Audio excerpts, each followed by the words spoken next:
Show ছিল, কিন্তু আজকে আবারও আমাদের সঙ্গে নতুন মানুষ, নতুন আমাদের গেস্ট এবং তাদের অনেক অনেক অভিজ্ঞতার কথা আমরা শুনবো। So stay tune to radio 40 এবং এসএমএস করার নিয়মটি বলছি। শাউট লিখে স্পেস দিয়ে আপনার নাম লিখে স্পেস দিয়ে আপনার মেসেজ লিখে পাঠিয়ে দিন 9840 নাম্বারে।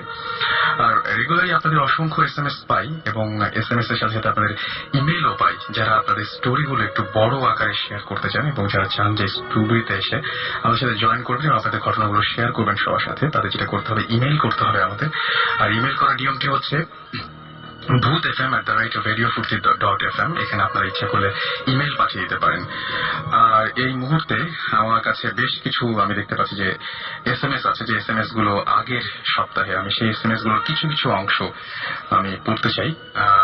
তার মধ্যে দেখতে পাচ্ছি তামজিদ আমাদের এসএমএস করেছেন সিলেট থেকে, এবং তামজিদ বলেছেন যে জিনদের মধ্যে ভালো জিন আছে আর খারাপ জিন আছে, খারাপ জিনকে আমরা ভূত বলি মেবি। নিলয় বলেছেন যে আপনাদের সাউন্ড ইঞ্জিনিয়ার সত্যি স্কেরি একটা ব্যাকগ্রাউন্ড মিউজিক দিচ্ছেন, ভয় পাচ্ছি। ওকে, সো আমি তাকে আপনার পক্ষ থেকে থ্যাঙ্কস জানাচ্ছি সেই জন্য মাসুমকে।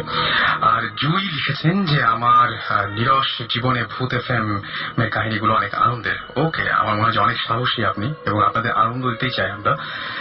সোহেল লিখেছেন যে আমরা আজকে নতুন বাসায় আসছি, মানে সেই দিন এসেছিলেন আর কি, এবং বলছেন যে আপনাদের কথা শুনে ভয় পাচ্ছি, আর আমি আর আপু শুনছি ভূত এফএমটা, আমার খুব ভালো লাগে, থ্যাংক ইউ। শুভ লিখেছেন যে ভাইয়া খুব ভয় লাগছে, আরো ভয় চাই, প্লিজ গিভ মি সাম ভয়। ওকে, আমরা ট্রাই করবো, আমাদের বেস্ট ট্রাইটা আমরা করবো আপনার জন্য। কুইন অফ স্মাইল আমাদের লিখেছেন যে আমার জ্বর আসছে, বাট তারপরও ইচ্ছে করছে না ভূত এফএম থেকে ছেড়ে ঘুমাতে, because I love Bhoot FM, thank you so much. Krishna আমাদের এসএমএস করেছেন এবং বলেছেন যে আমাকে প্রতি রাতে একটু ঘুমিয়ে গেছি, আর এমন অবস্থায় মাথায় কে যেন তার হাত বুলিয়ে দেয়, এরকম একটা অনুভব করেন যখন একটু একটু ঘুম ঘুম আসে। আমার প্রথম প্রশ্ন হচ্ছে, আপনি কি এটা ঘুমের মাঝে অনুভব করেন কিনা, মানে স্বপ্ন দেখেন না তো? যদি স্বপ্ন না দেখেন বা একদম আপনি নিশ্চিত হন যে আপনি ঘুমোচ্ছেন না কিন্তু এরকম ঘটনা ঘটছে, তাহলে ব্যাপারটা সত্যি চিন্তার।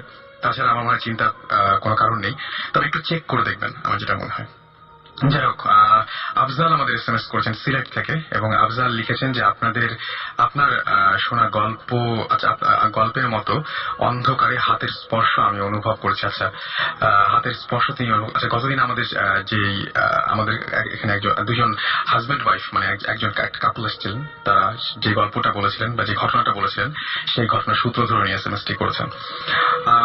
এছাড়াও যারা আমাদেরকে বলেছেন যে একা একা ভূত এফএম শুনছি, অনেক ভয় পাচ্ছি, বাট মনে হচ্ছে আপনারা আমার সাথে আছেন, নট রিয়েলি। যাই হোক, আমরা অনেক কথা বলছি, তার চাইতে আমরা আজকে পরিচয় করে দিই আমাদের সাথে যারা এসছেন বেসিক্যালি তাদের ঘটনাগুলো শেয়ার করার জন্য। তাদের সাথে আমাদের সাথে একজন অতিথি এসছেন, আমাদের গেস্ট। আমি চাইবো যে উনি তার পরিচয়টা দেবেন। হ্যালো লিসনার, আমি খালেদ সাইফুল্লাহ, আমি উন্মাদ পত্রিকার সহযোগী সম্পাদক, সেই সাথে তবুতে রিপোর্টার হিসেবে কাজ করি। ওকে, খালেদ সাইফুল্লাহ, আপনার সম্পর্কে যে যতটুকু আমরা শুনেছি যে আপনাদের একটা, মানে কি বলবো, যে একটা একটু আমি টানবো যে আপনার একটা বংশ, মানে পীর বংশের ছেলে আপনি, সেই ব্যাপারে একটু বলবেন হালকা? হ্যাঁ, এটা আসলে মানে মিথ্যা না। আমি মানে আমার নাম খালেদ সাইফুল্লাহ ঠিক আছে, কিন্তু সাথে একটা পদবি যোগ করা যায়, আমি সৈয়দ খালেদ সাইফুল্লাহ। ওকে, এবং সেই সাথে যে মানে সিলসিলা অনুযায়ী আমরা মানে আমাদের সাথে মানে বংশের সাথে ওই আমরা পীর মুরিদের ব্যাপারটা সংযুক্ত। আচ্ছা, সেটা আমরা করে থাকি। ওকে, সো আজকে আমরা প্রথম যে ঘটনাটা আপনার কাছে শুনবো সেই ঘটনাটা ঠিক আছে। প্রথম ঘটনাটা খুব মানে রিসেন্ট ঘটনা দিয়ে শুরু করি। এটা আমার তবু অফিসের ঘটনা। আচ্ছা, তবু অফিস, আমরা তো ওখানে মাঝে মধ্যে রাত্র 11টা পর্যন্ত কাজ করি। কখনো এমন হয় যে সারা রাত থাকি। তো এমনই একদিন সারা রাত থাকার সময়, আচ্ছা, তখন কিন্তু অফিস আমি নেই।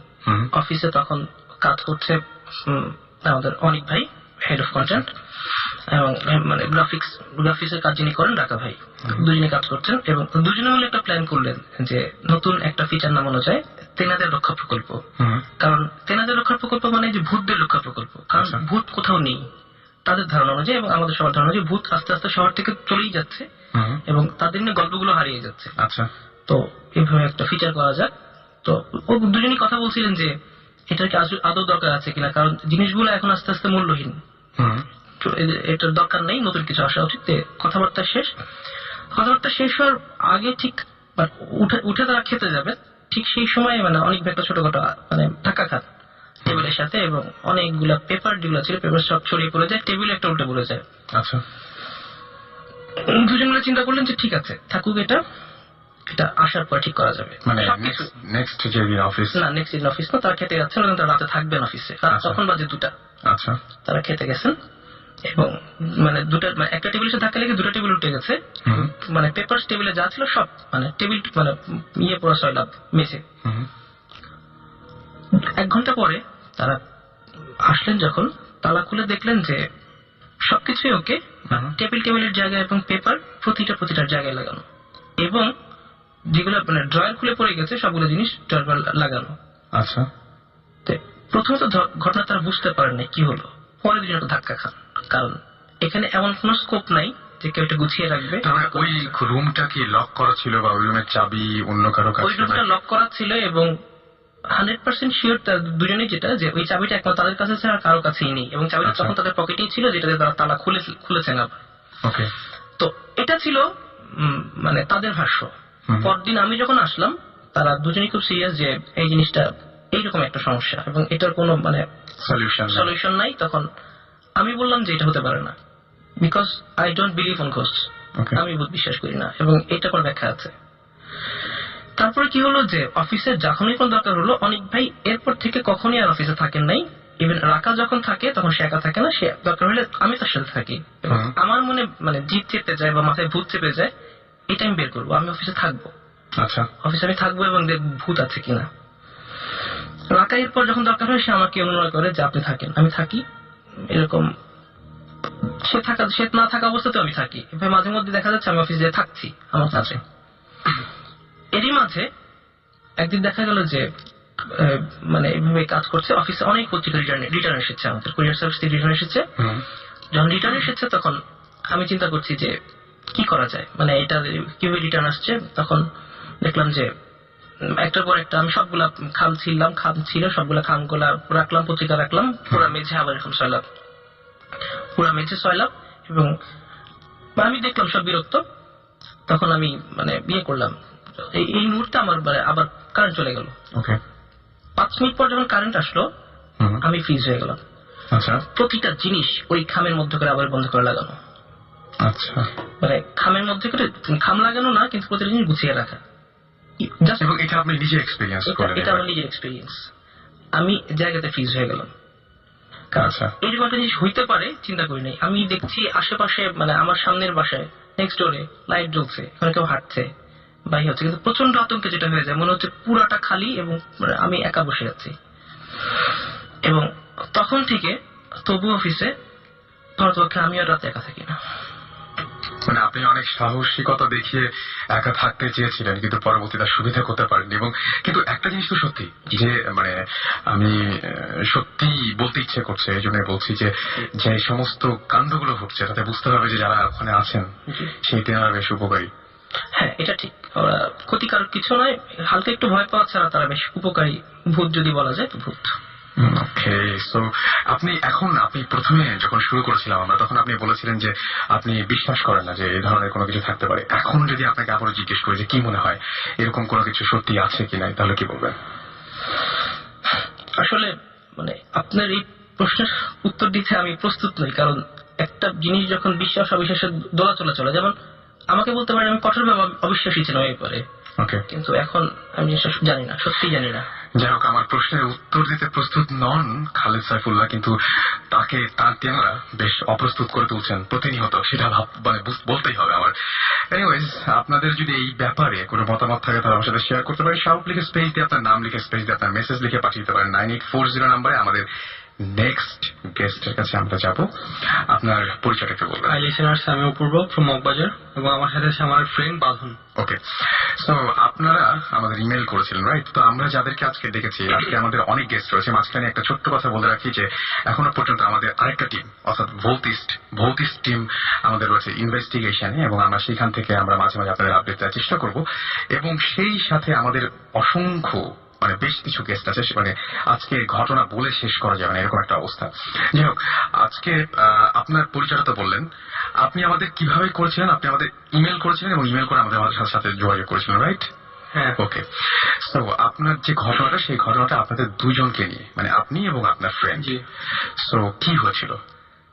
আমি আর আমার ফ্রেন্ড বাঁধন, আমরা প্রায় প্ল্যান করি যে কোথাও ঘুরতে যাওয়ার জন্য, কিন্তু কখনোই যাওয়া হয় না ওইরকম ভাবে।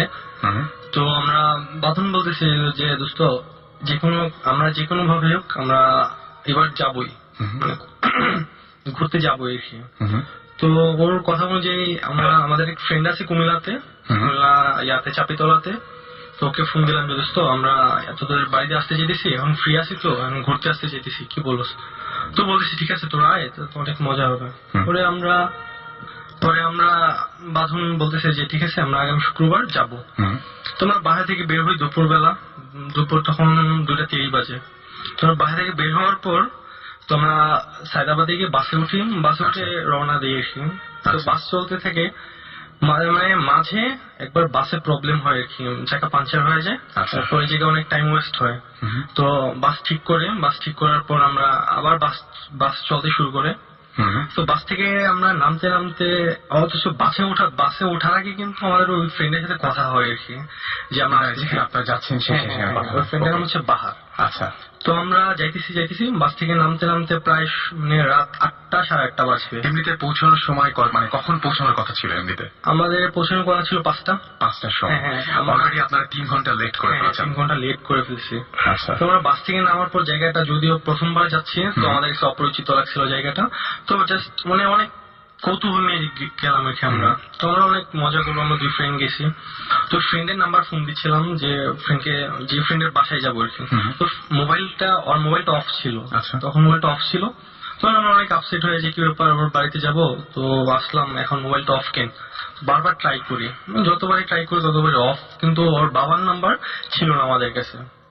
তো আমরা হাঁটতে থাকি, যে আমাদেরকে ওবার বলছিল যে বাস থেকে নামার পর একটা ফোন দিস প্লাস মানে আমাদের লোকেশনটা বলে দেয় যে একটা টেম্পো থাকে ওই জায়গাতে, টেম্পো টাইপের, ওই টেম্পোতে 30 টাকা কি 40 টাকা ভাড়া নিবে, আধা ঘন্টা লাগবে, ম্যাক্সিমাম আধা ঘন্টা লাগবে।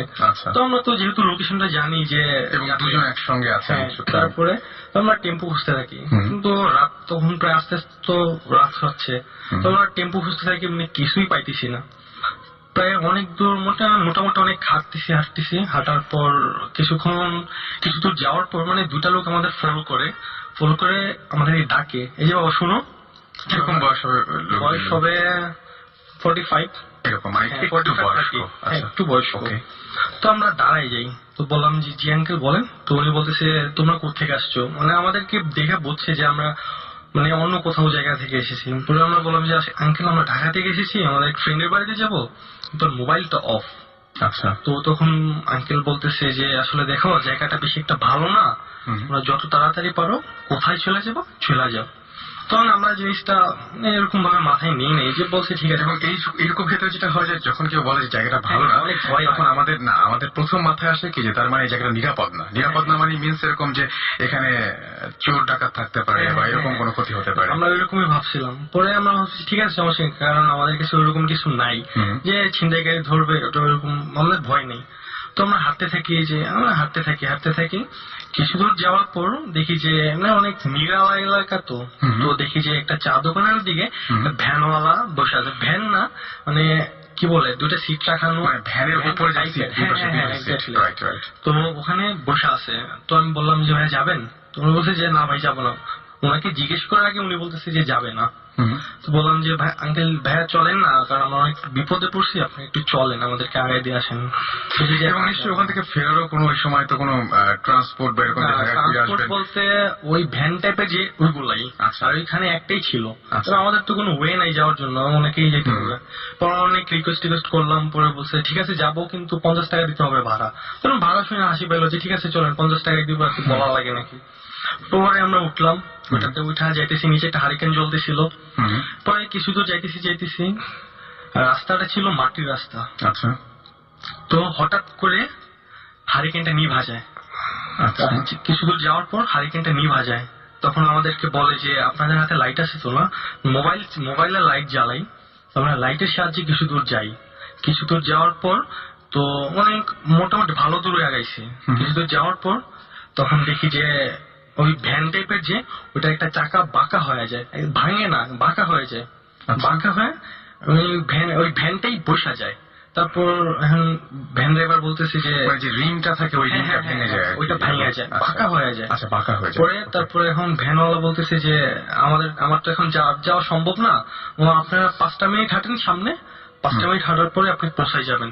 কারণ যেহেতু বলছে যে 5 মিনিট হাঁটলে পৌঁছায় যাবো, তো বলছি ঠিক আছে। তখন 50 টাকা ভাড়া যায়, আমরা 30 টাকা দিয়ে হাঁটা শুরু করি। আমরা তো জানি লোকেশনটা, স্কুলের পাশে ওর বাড়ি। তো আমরা যাইতে থাকি তো মানে প্রায় 10-15 মিনিট হাঁটছি। হাঁটার পর তো আমরা দেখি যে আমরা যে ফ্রেন্ডের বাড়িতে যাবো ও টর্চ হাতে দাঁড়ায় আছে রাস্তায়। হ্যাঁ, রাস্তায় ওকে, দাঁড়ায় আছে। পরে ওরে দেখা তো আমাদের মনে একটা সাহস বাড়লো যে আসলে ওরা দেখছি, মনে সাহস বেড়ে গেছে। পরে আমরা কাছে যাই, অথচ ওর হাতের টর্চটা কিন্তু জ্বালানো ছিল না, অফ ছিল, কিন্তু আলো, চাঁদনির আলোতে দেখা যেতেছিল যে বাহার টর্চ নিয়ে দাঁড়িয়েছে, কিন্তু টর্চটা অফ। হ্যাঁ, টর্চ অফ, বাহার দাঁড়িয়ে আছে। তো আমরা আগাই গেলাম। পরে বললাম যে কি ব্যাপার বাহার, ভালো আছিস? মানে সৌজন্য সাক্ষাৎ যা হয় প্রথম হ্যান্ডশিপ করলাম, হাঁটতেছি। ও বলতেছে যে, আমি বললাম কি যে বাহার আর কত দূর? বলছে যে এই তো 20 মিনিট লাগবে। পরে আমি বললাম কি ব্যাপার? ভ্যানওয়ালা বললো মাত্র 5 মিনিট লাগবে, তুই বলতেছিস 20 মিনিট লাগবে। তো ভ্যানওয়ালা চাপা মারছে, চল আমার সাথে চল, আমি নিয়ে যেতেছি। পরে বাঁধন বলতেছে যে দোস্ত আমাদের তো আর হাঁটা সম্ভব না, কারণ অনেকক্ষণ হাঁটছি, পা ব্যথা হয়ে গেছে, রিক্সা দে। তো ও বলতেছে ঠিক আছে, 1 মিনিট দাঁড়া, আমি রিক্সা নিয়ে আসতেছি। পরে আমরা দাঁড়াই। রাস্তা আসলে রাস্তা না, মানে ছোট একটা গলি টাইপের, গলি তো না, মানে বাস চারটার মাঝখানে মানুষ হাঁটলে যেরকম রাস্তা হয় এরকম। মানে ও যায় ওইটাতে, ওই রাস্তাতে নামার পর একজন রিক্সাওয়ালা নিয়ে আসে, মানে রিক্সা নিয়ে আসে। ওই রিক্সা মানে ঢাকায় যেরকম রিক্সা, ওই রিক্সাই। কিন্তু রিক্সাওয়ালাটা ছিল অদ্ভুত টাইপের। রিক্সাওয়ালার বয়স হবে মিনিমাম 80, ইয়া বড় বড় দাড়ি, হ্যাঁ ইয়া বড় বড় দাড়ি, অনেক বড় বড় চুল। তারপরে ফ্রেন্ড বাহার নিয়ে আসছে। তো ও আমাদের জন্য কিছু, আপনারা মানে আপনি যেরকম বড় বড় দাড়ি দেখেছেন, বড় বড় চুল দেখেছেন, আপনার সাথে যে বন্ধু, হ্যাঁ আমরা তার কাছে পরে আসছি, সেও কি তাই দেখেছে? হ্যাঁ, এক্স্যাক্টলি, ওও তাই দেখেছে। তো আমরা ও আমাদের জন্য কিছু কেক আর কিছু রুটি নিয়ে আসে আমাদের জন্য। পরবর্তী দোস্ত খা, পরবর্তী যে খাবো না, বাসায় তো চলে যাবো, এখন খাওয়ার দরকার নেই। পর হাতে নিয়ে রাখি আমরা এগুলো। তো রিক্সা তো উঠি, রিক্সা যে ড্রাইভার ছিলেন ওই চাচা চালাইতেছে। মানে নর্মালি একজন 22-23 বছরের যুবক, মানে ড্রাইভার, রিক্সা চালক যেভাবে চালাইতে পারে না, ওই বয়স্ক মুরব্বী অনেক মনে হচ্ছে কি যে বাইকের আগে চলে যেতেছে, এত স্পিডে চালাচ্ছে। তো আমাদের একটা জিনিস খেয়াল করলাম যে অনেক দূর থেকে একটা কুকুর আসতেছে, অনেক জোরে জোরে ঘেউ ঘেউ করতেছে, মানে অনেক জোরে জোরে। পরে বাঁধন বলতেছে যে একটু রুটি ছিঁড়া দিই। ঠিক আছে, বললাম যে দে।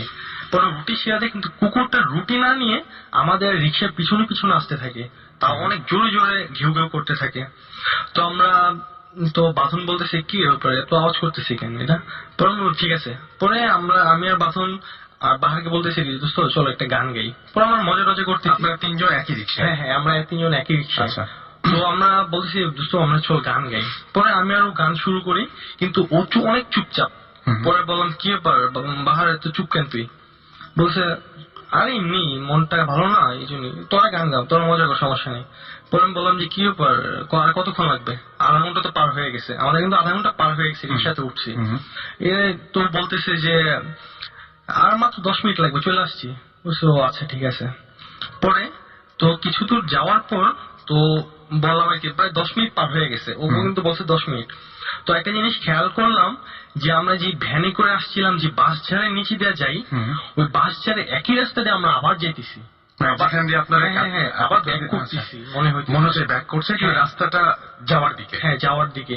পরে একটা জিনিস আজব লাগলো, পরে বললাম কি ব্যাপার বাহার, তুই আমাদের কই নিয়ে যেতেছিস, তোর বাসা কই? চুপচাপ বসে থাক, যাবো, কোনো কথা বলবি না। পরে মনে একটা ভয় লেগে গেল, কি ব্যাপার, বাহারের অ্যাটিটিউড তো এরকম না, আমাদের একটা কিরকম সন্দেহ লেগে যায়। তখন তারপরেও মুখ ফুটে কিছু বলি নাই। তো আমরা চুপচাপ গানটা অফ করে চুপচাপ বসে থাকি। তো রিক্সা যাইতেছে অনেক কিছু দূর যাওয়ার পর দেখি যে টর্চ মানে রাস্তায় ওই এলাকার 3-4টা ছেলে দাঁড়ায় আছে আচ্ছা। টর্চ লাইট নিয়ে, আমাদের মুখ ফেসের দিক টর্চ মেরে রাখছে। মানে এবার টর্চ জ্বলছে। হ্যাঁ হ্যাঁ, ওই ছেলেগুলো আমাদের ফেসে টর্চ মারছে। এমনকি টর্চ মারছে রিক্সাটাও, আমি বলি নাই যে রিক্সাটা থামানোর জন্য, রিক্সাটা দেখলাম যে ওই ছেলেদের সামনে যে রিক্সাটা দাঁড়ায় যায়। পরে আমাদের ওই ছেলেগুলো বলতেছে, আপনারা রিক্সায় অনেকক্ষণ ধরে বসে আছেন দেখতেছি, কি করেন আপনারা, রিক্সায় বসে আছেন কেন, ড্রাইভার কোথায়? তখন আমরা বললাম কেন, আমরা তো রিক্সাতে চলতেছিলাম। বলছে যে না, আপনাদের অনেকক্ষণ ধরে দেখতে ফলো করতেছি যে আপনারা রিক্সায় বসে আছেন, ড্রাইভার কোথায়? পরে আমরা এই যে বললাম এই যে ড্রাইভার এই যে সামনে, তখন আমাদের সামনে ছিল ড্রাইভার এবং আমাদের ফ্রেন্ড। পরে বলতে উনি ছেলেগুলো বলতেছে যে আপনাদের দুইজন ছাড়া তো আর কাউরে আমি দেখি নাই, এমনকি আমি দেখতেছি অনেকক্ষণ ধরে আপনারা আছেন। পরে দেখি যে উধাও, আমাদের ফ্রেন্ড এবং কি ওই যে ড্রাইভার উধাও নাই। পরে তখন আমরা দেখা তো পুরাই মানে একটু আপসেট হয়ে যায়, কি ব্যাপার, কি হইলো এটা। পরে ওই ছেলেগুলো বলতেছে কি যে ভাই আপনারা কোথেকে আসছেন? পরে বললাম যে ভাই আমরা ঢাকা থেকে আসছি, আমাদের ফ্রেন্ড আছে বাহারের নাম বললাম। পরে ওর বাবার নাম বলছে, তো বলতেছে যে উত্তরপাড়ার, বললাম যে হ্যাঁ উত্তরপাড়ার। পরে ওনারা আবার চিনছে। পরে আমাদেরকে একটা চা দোকানে বলছে যে আমাদের সাথে চলেন, আপনাদের পৌঁছে দিতেছি। তখন রাত প্রায় 11:30 বাজে। তো আমাদেরকে একটা চা দোকানে নিয়ে যাওয়ার পর আমরা চাটা খাই। চাটা খাওয়ার পর উনি একজনকে এক সিনিয়র ভাই ফোন দেয়, তো উনি বাইক নিয়ে আসার পর ওনার নাম হচ্ছে তাহসান। ওই ভাইয়া যদি এখনো শুনতেছে না, ওনাকে অনেক ধন্যবাদ। তো উনি ওনার সাথে আমাদের পরিচয় করানোর পর তো উনি বলে কি যে আমাদের সাথে আমার বাইকে উঠো, আমি তোমাদেরকে নামাই দিতেছি। বললাম যে ভাই, মানে তখন হয়তো অনেক ভয় পাইছিলাম বাইকে যখন উঠতে বসে, যে আবার সেই ঘটনা ঘটনা হয়, কোনটা সত্যি কোনটা মিথ্যা কিছু বুঝতে পারছিলেন না ওই সময়। তো আমরা তখন বাইকে উঠি, ওই তাহসান ভাইয়ের বাইকে উঠি। ওই বাইকে করে আমাদেরকে ওই ফ্রেন্ডের বাহারের বাড়িতে প্রায় 10-15 মিনিট পর বাইকে করে ওই ফ্রেন্ডের বাড়ির উঠানে নিয়ে যায়। তো ওই ফ্রেন্ডকে ডাকে, কিন্তু ফ্রেন্ড উঠতেছে না। আঙ্কেল বের হয়ে আসছে, ওর আব্বু বের হয়ে আসছে। তো আব্বু বের হয়ে এসে তো আমাদেরকে তো চিনে, কারণ ঢাকাতে আসছিল, ওনারা আমাদেরকে চিনে। পরে বললো যে কি আসো, ভিতরে আসো। আমাদের ভিতরে নিয়ে যায়, আর কি রুমে নিয়ে যায়। পরে ওই ভাইয়াকে, তাহসান ভাইকে বিদায় করে দিই, আমরা রুমে যাই। পরে দেখি যে বাহার নিশ্চিন্তে ঘুমাইতেছে। কি ব্যাপার, ওরে অনেক ডাকাডাকি করি, তারপর উঠে যে কি ব্যাপার বাহার, তুই ঘুমাই আসছিস কেন? তুই তো জানোসই যে আমরা আজকে আসবো, সো ঘুমাই আসছিস কেন? পরে তো দেখা বলছি কি ব্যাপার তোরা আসছস, তোরা না বললি যে আসবি না? বললাম কি ব্যাপার, তোরা কখন বলছিস আসবো না? বলছি যে তুই তো আমার একটা মেসেজ পাঠাইছিস যে আমরা আজকে আসবো না, আগামী শুক্রবার আসবো। তো ওইটা দেখে আমি তোর আগে মোবাইল অফ করে ঘুমাই গেছি। পরে আমরা তো মেসেজ পাঠাই নাই। তখন আমরা অনেক বললাম যে কি ব্যাপার, তুই মেসেজ দেখা। পরে আমরা অনেক রাগারাগি করি। তখন আমার মোবাইলটা অফ ছিল, আমাদের সামনে অন করছে। অন করার পর দেখলাম যে মেসেজে ঢোকার পর কোনো মেসেজ নেই। পরে ওর বললাম যে না, তুই তো এরকম মেসেজ তো তুই হয়তো মিথ্যা কথা বলছিস। পরে ও কখনো কিরা কসম কাটে না, কিন্তু তারপর তখন ও অনেক কিরা কসম কাটে যে আসলে দোস্ত সত্যিকারে আমার একটা মোবাইল মেসেজ আসছে তোর নাম্বার থেকে যে দোস্ত আজকে আমরা আসবো না, আগামী শুক্রবারে আসবো। ওকে, আপনার সঙ্গে তো আপনার সেই পুরো সময় যার সঙ্গে আপনি জার্নিটা করছিলেন, আপনার ফ্রেন্ড আছে, আমি তার কাছ থেকে শুনবো একটু যে আচ্ছা আপনারা দুজন ও যা গল্প মানে এতক্ষণ ধরে যে ঘটনাটা বললো, সেই ঘটনার প্রত্যেকটা জিনিস কি আপনিও সেম ভাবে দেখেছেন? হ্যাঁ হ্যাঁ, একদম সেম, পুরোপুরি সেম দেখছি দুইজনে। একদম সেম। চুল বড়, ওই লোকটা রিক্সাওয়ালার, দাঁত মনে করেন 2-3টা ভাঙা, আগে 2-3টা দাঁত নেই, পান টান খায়, লাল হয়ে রয়েছে। ওই রিক্সাওয়ালা পুরো চুলটা একটু বড় বড় সাদা, সেম। ও প্রত্যেকটা জায়গার যে বর্ণনাগুলো দিল সেম, সেই জায়গার সেইভাবে কি আপনি ওই সময় দেখেছেন না দুজনের মধ্যে একটু পার্থক্য ছিল? সেম দেখছি, দুইজনেই সেম দেখছি আমরা। আচ্ছা, দুজনে একই দেখছি। তারপরে আর কি ওই যখন ওর বাসায় গেলাম, তো বাসায় গেছে, আমরা তো মনে করছি মিথ্যে বলতেছে।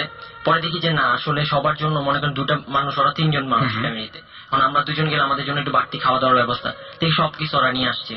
তো তখন বুঝলাম যে না, আসলে আমাদের জন্য ওরা রাত সেট আছে। আর বাহার যে রাগ করছে, তখন ওর আব্বাও বললো যে তোমরা নাকি আসবা না বললা। পরে আর কি আমরা খাওয়া দাওয়া করলাম, আমরা খুব ভয় পেয়েছি তখন।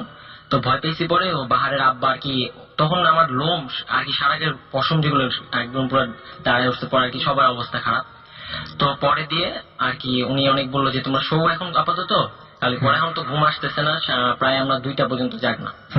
তো হঠাৎ করে দেখি যে আর কি ও রুমে আর কি অপূর্ব ঘুমানো আর বাহারও দুজনে শুয়ে রয়েছে।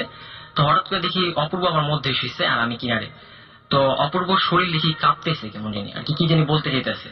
তো তো আমি করছি কি ওকে ধরছি, ধরে এখন আমি ওর বাহারকে ডাক দিতে ভয় পেতেছি, কারণ আমার বাহার না অন্য কেউ এরকম চিন্তা করতে। ওই সময় অনেক উল্টাপাল্টা অনেক কিছু হচ্ছে। তো তখন এখন আর কি এমন ভাবে ও কাঁপতেছে যে কিছু বলতে যেতেছে, আমি এখন ভয় পেয়ে উঠে পড়ছি, বিছানার উপর উঠে পড়ছি। উঠে এখন লাইট তো কোথায় আমি তো জানি না, গ্রামের বাড়ি যেহেতু। তো পরে আমি আর কি যাই হোক বাহারকে ডাক দিই, বাহারকে ডাক দিলাম। বাহারের আমার খুব সাহস, ও করছে কি সরাসরি যে লাইট জ্বলেছে, লাইটটা জ্বলায় দেখে যে, পরে আমি দেখি ওর আর কি ঘাড়ের যে রক গুলা এগুলো সব একবারে দাঁড়ায় রয়েছে আর কি, নীল হয়ে গেছে পুরো অবস্থা নীল, ওর কোনো সেন্স নাই, ও কিন্তু একটু সেন্স নাই, পুরো সেন্সলেস। তারপরে ওর বাবা আসলো, আর আম্মা আসলো, এসে পানি দিল ওর গায়ে মুখে, পানি টানি দিল। পরে তো ওকে আর কি ও নর্মাল কি পানি দিতেছিস কেন, উঠা বলে পানি দিতেছিস কেন, বললে না তুই এমনি। ওর বাবা বলতেছে কি তুই এমনি না, কিছু হয় না বাবা, ওই ওরা মজা করতেছে, তোমার সাথে মজা করতেছে। তো পরে দিয়ে আর কি যাই হোক, পরে আর কি বাহারের আব্বা আমাকে ডাক দিয়ে বললো যে ওরেও কিছু বলো না তুমি, এটা একটা সমস্যা হইতে পারে। পরে আর কি আমরা তখন যেমনি হোক আর কি শুয়ে পড়ছি, কি শুয়ে পরে পরের দিন সকালে ফজরের নামাজের সময় আমরা আর কি, তখন তো ভয় ঘুমও আসতেছে না, তো পরে আমরা দুইজন মিলে ওই বাহার নিয়ে সবাই ফজরের নামাজ পড়তে চলে গেছি। অজু টুজু করে ফজরের নামাজ পড়লাম। তো ফজরের নামাজ পড়ার পরে ওই বাহারের আব্বা আবার ইমাম সাহেবের সাথে পরিচিত ছিল, তোমার সব ঘটনা বললো যে এরকম এরকম ওরা আসছে। তো উনি আমাদের করছে কি যে বলে যে আচ্ছা ঠিক আছে, এখন তো পানি নিয়ে আসলে একটা বোতলে পানি টানি পরে দিল, তারপর এমনি ফুটু দিয়ে দিল, বললো যে না তোমাদের এমনি একটু সমস্যা আছে, তোমাদের এখানে তোমরা কি আসো এই কদিন, পরে আমরা আজকেই থাকতে পারি বা আজকেও জেলে যেতে পারি বললাম। পরে যে আচ্ছা ঠিক আছে, এই কথা বলার পরে আর কি ওর বাবা আমাদের নিয়ে আসলো, পরে এমনি নর্মাল ছিল। তারপরে আমরা আবার ওই জায়গাটায় যাই, যে জায়গাটা আর কি ওই যে রিক্সাটার ওই তাহাসান যে ও আবার বলছিল বাহারকে যে এই জায়গার মধ্যে দেখছে। পরে আমরা যাই দেখি যে ওই জায়গার রিক্সাটা ওরকম তালা মারা, আর কি যে জায়গায় রিক্সাটা আমাদের বসা ছিল ওই জায়গায় রিক্সাটা বাসের সাথে তালা মারা। আর রিক্সা যে চালায়, আমরা কি বাহারকে বলছি ব্যাপারটা যে এরকম এরকম, রিক্সা যে চালায় ওই লোকটা ছিল হিন্দু, উনি মারা গেছে প্রায় 7-8 দিন হয়েছে, ঠিক আছে। যেরকম আপনারা দেখেছিলেন সেই লোকটা কি ওইরকমই? আমরা বলছি আর কি বাহারকে যেরকম চুল বড় বড় যে এই রিক্সা চালাইতে, তখন বলে এই রিক্সা যে চালাইতেছিল সে তো মারা গেছে 7-8 দিন আগে, ওনার চুল বড় বড় কি সব বলছি, ও চিনতে পারছে কারণ ওদের এলাকারই। তো তারপরে তখন তো আরো বেশি ভয় পেয়ে গেলাম। তো ভয় পাওয়ার পরে পরে ওই দিন দুপুর বেলায় এখন আর কি 5 ওয়াক্ত নামাজ পড়া শুরু করে দিছি, যে যাই হোক আর অজু ছাড়া বাইরে হয় না। তো অজু করে বাইরে বাইরে এখন সন্ধ্যাবেলায় হয়েছে কি আর কি এমনি কি করতে জানি আর অজুটা আর কি করিনি, না করে বাইরে গেছি। তো ও আবার আমাদের একটা আর কি ধানের জমি আছে, ওই জমির মধ্যে যে নিয়ে যেতেছে। তো হঠাৎ করে আর কি আমার পায়ের মধ্যে মনে হয় কে জানি ধরতেছে, তখন আমি মনে করতেছি কি রুমের মনে আর কি অপূর্ব যে ও মনে হয় পাড়া দিতেছে। তো আমি অপূর্বকে বললাম কি একটু পাড়া দিতেছিস না, কিছু না আমি পাড়া দিতেছি না। তো ও সামনে গেল, তো ওর পায়ের ভিতর নাকি এরকম পায়, তখন আমরা করছি বাহারকে রেখে দুজনে দৌড় দিয়ে উপরে উঠেছি, রাস্তার উপরে উঠেছি। তো রাস্তার উপরে উঠছি পরে তখন তো আমি পুরা শিওর যে আমি আর এদিকে থাকবো না, আজকে তবে এখনই চলে যাবো। তো অনেক ইয়াটিয়া পরে ওর বাবা আবার গেল, আবার আমাদের ওই হুজুরের কাছে নিয়ে গেল। তো হুজুর বাহারের আব্বাকে ডাক দিয়ে বললো যে তোমাদের এই যে এখানে আসাটা, ওদের আসাটা ঠিক হয়নি, আর ওদের এখানে সমস্যা হবে, ওদেরকে পাঠিয়ে দাও। পরে দিয়ে আর কি ওই দিন রাত্রেবেলায় ওর আব্বা কি ঘর দোয়া টোয়া পরে বলে ঘর বন্ধ করে, তো ওই দিন আমরা ছিলাম। পরের দিন সকালবেলায় আমরা আর কি কোনো আর নেই, ওই দিনই ব্যাক করছি। আপনাদের ঢাকা আসার পরে আর কোনো সমস্যা হয়েছে? ব্যাক করি যেদিন, তারপরে আর কি তখন আমার আর কি বাসে যখন আমি উঠতে পারছি আমার খুব জ্বর, খুব জ্বর। তো এখন ও বলতেছে তোর জ্বর হইলে তোর বেলা আলগায় নিয়ে যাবো, তাও হিন্দে চল যাই।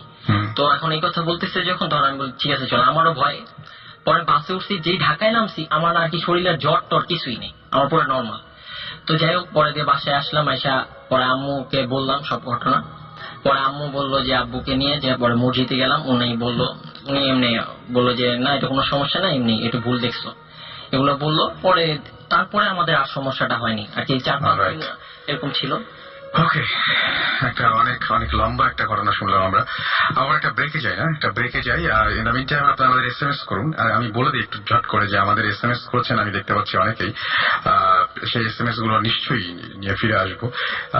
যারা এখন SMS করতে চাচ্ছেন বা চাচ্ছেন আমাদের SMS সেন্ড করবেন, তার আগে বলে দিই যে SMS করেছেন আমাদেরকে জুয়েল আরাফাত, তারপরে SMS করেছেন প্যারাগন, SMS করেছেন শান্তু, তারপরে সূর্য, বাঁধন, নাফি, হিমন, আশরাফি, পাপ্পু, হুমায়ুন, মাসুদ, রাসেল, রায়হান, SMS করেছেন সাগর, রবি, হাশেম এবং ইয়ামিন, এরা সবাই SMS করেছেন। আরো অসংখ্য SMS এসছে। এবং আপনারা যারা SMS করতে যাচ্ছেন এবং নিয়মটা জানেন, তাদেরকে বলে দেয় যে শাউট লিখে স্পেস দিয়ে আপনার নাম লিখে স্পেস দিয়ে আপনার মেসেজ লিখে পাঠিয়ে দিন 9840 নাম্বার। যারা ইমেল করতে চান তারা ভূত FM BHOOTFM@radiofurti.fms আপনারা ইচ্ছা করলে আপনাদের ইমেল সেন্ড করতে পারেন। অবশ্যই নাম এবং ফোন নাম্বার দিতে ভুলবেন না।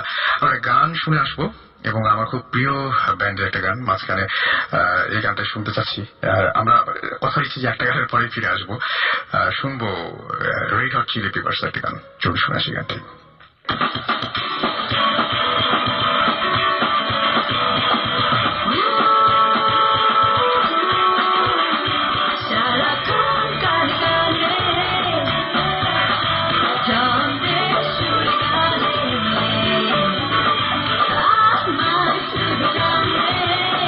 Radio Furti, 88 FM.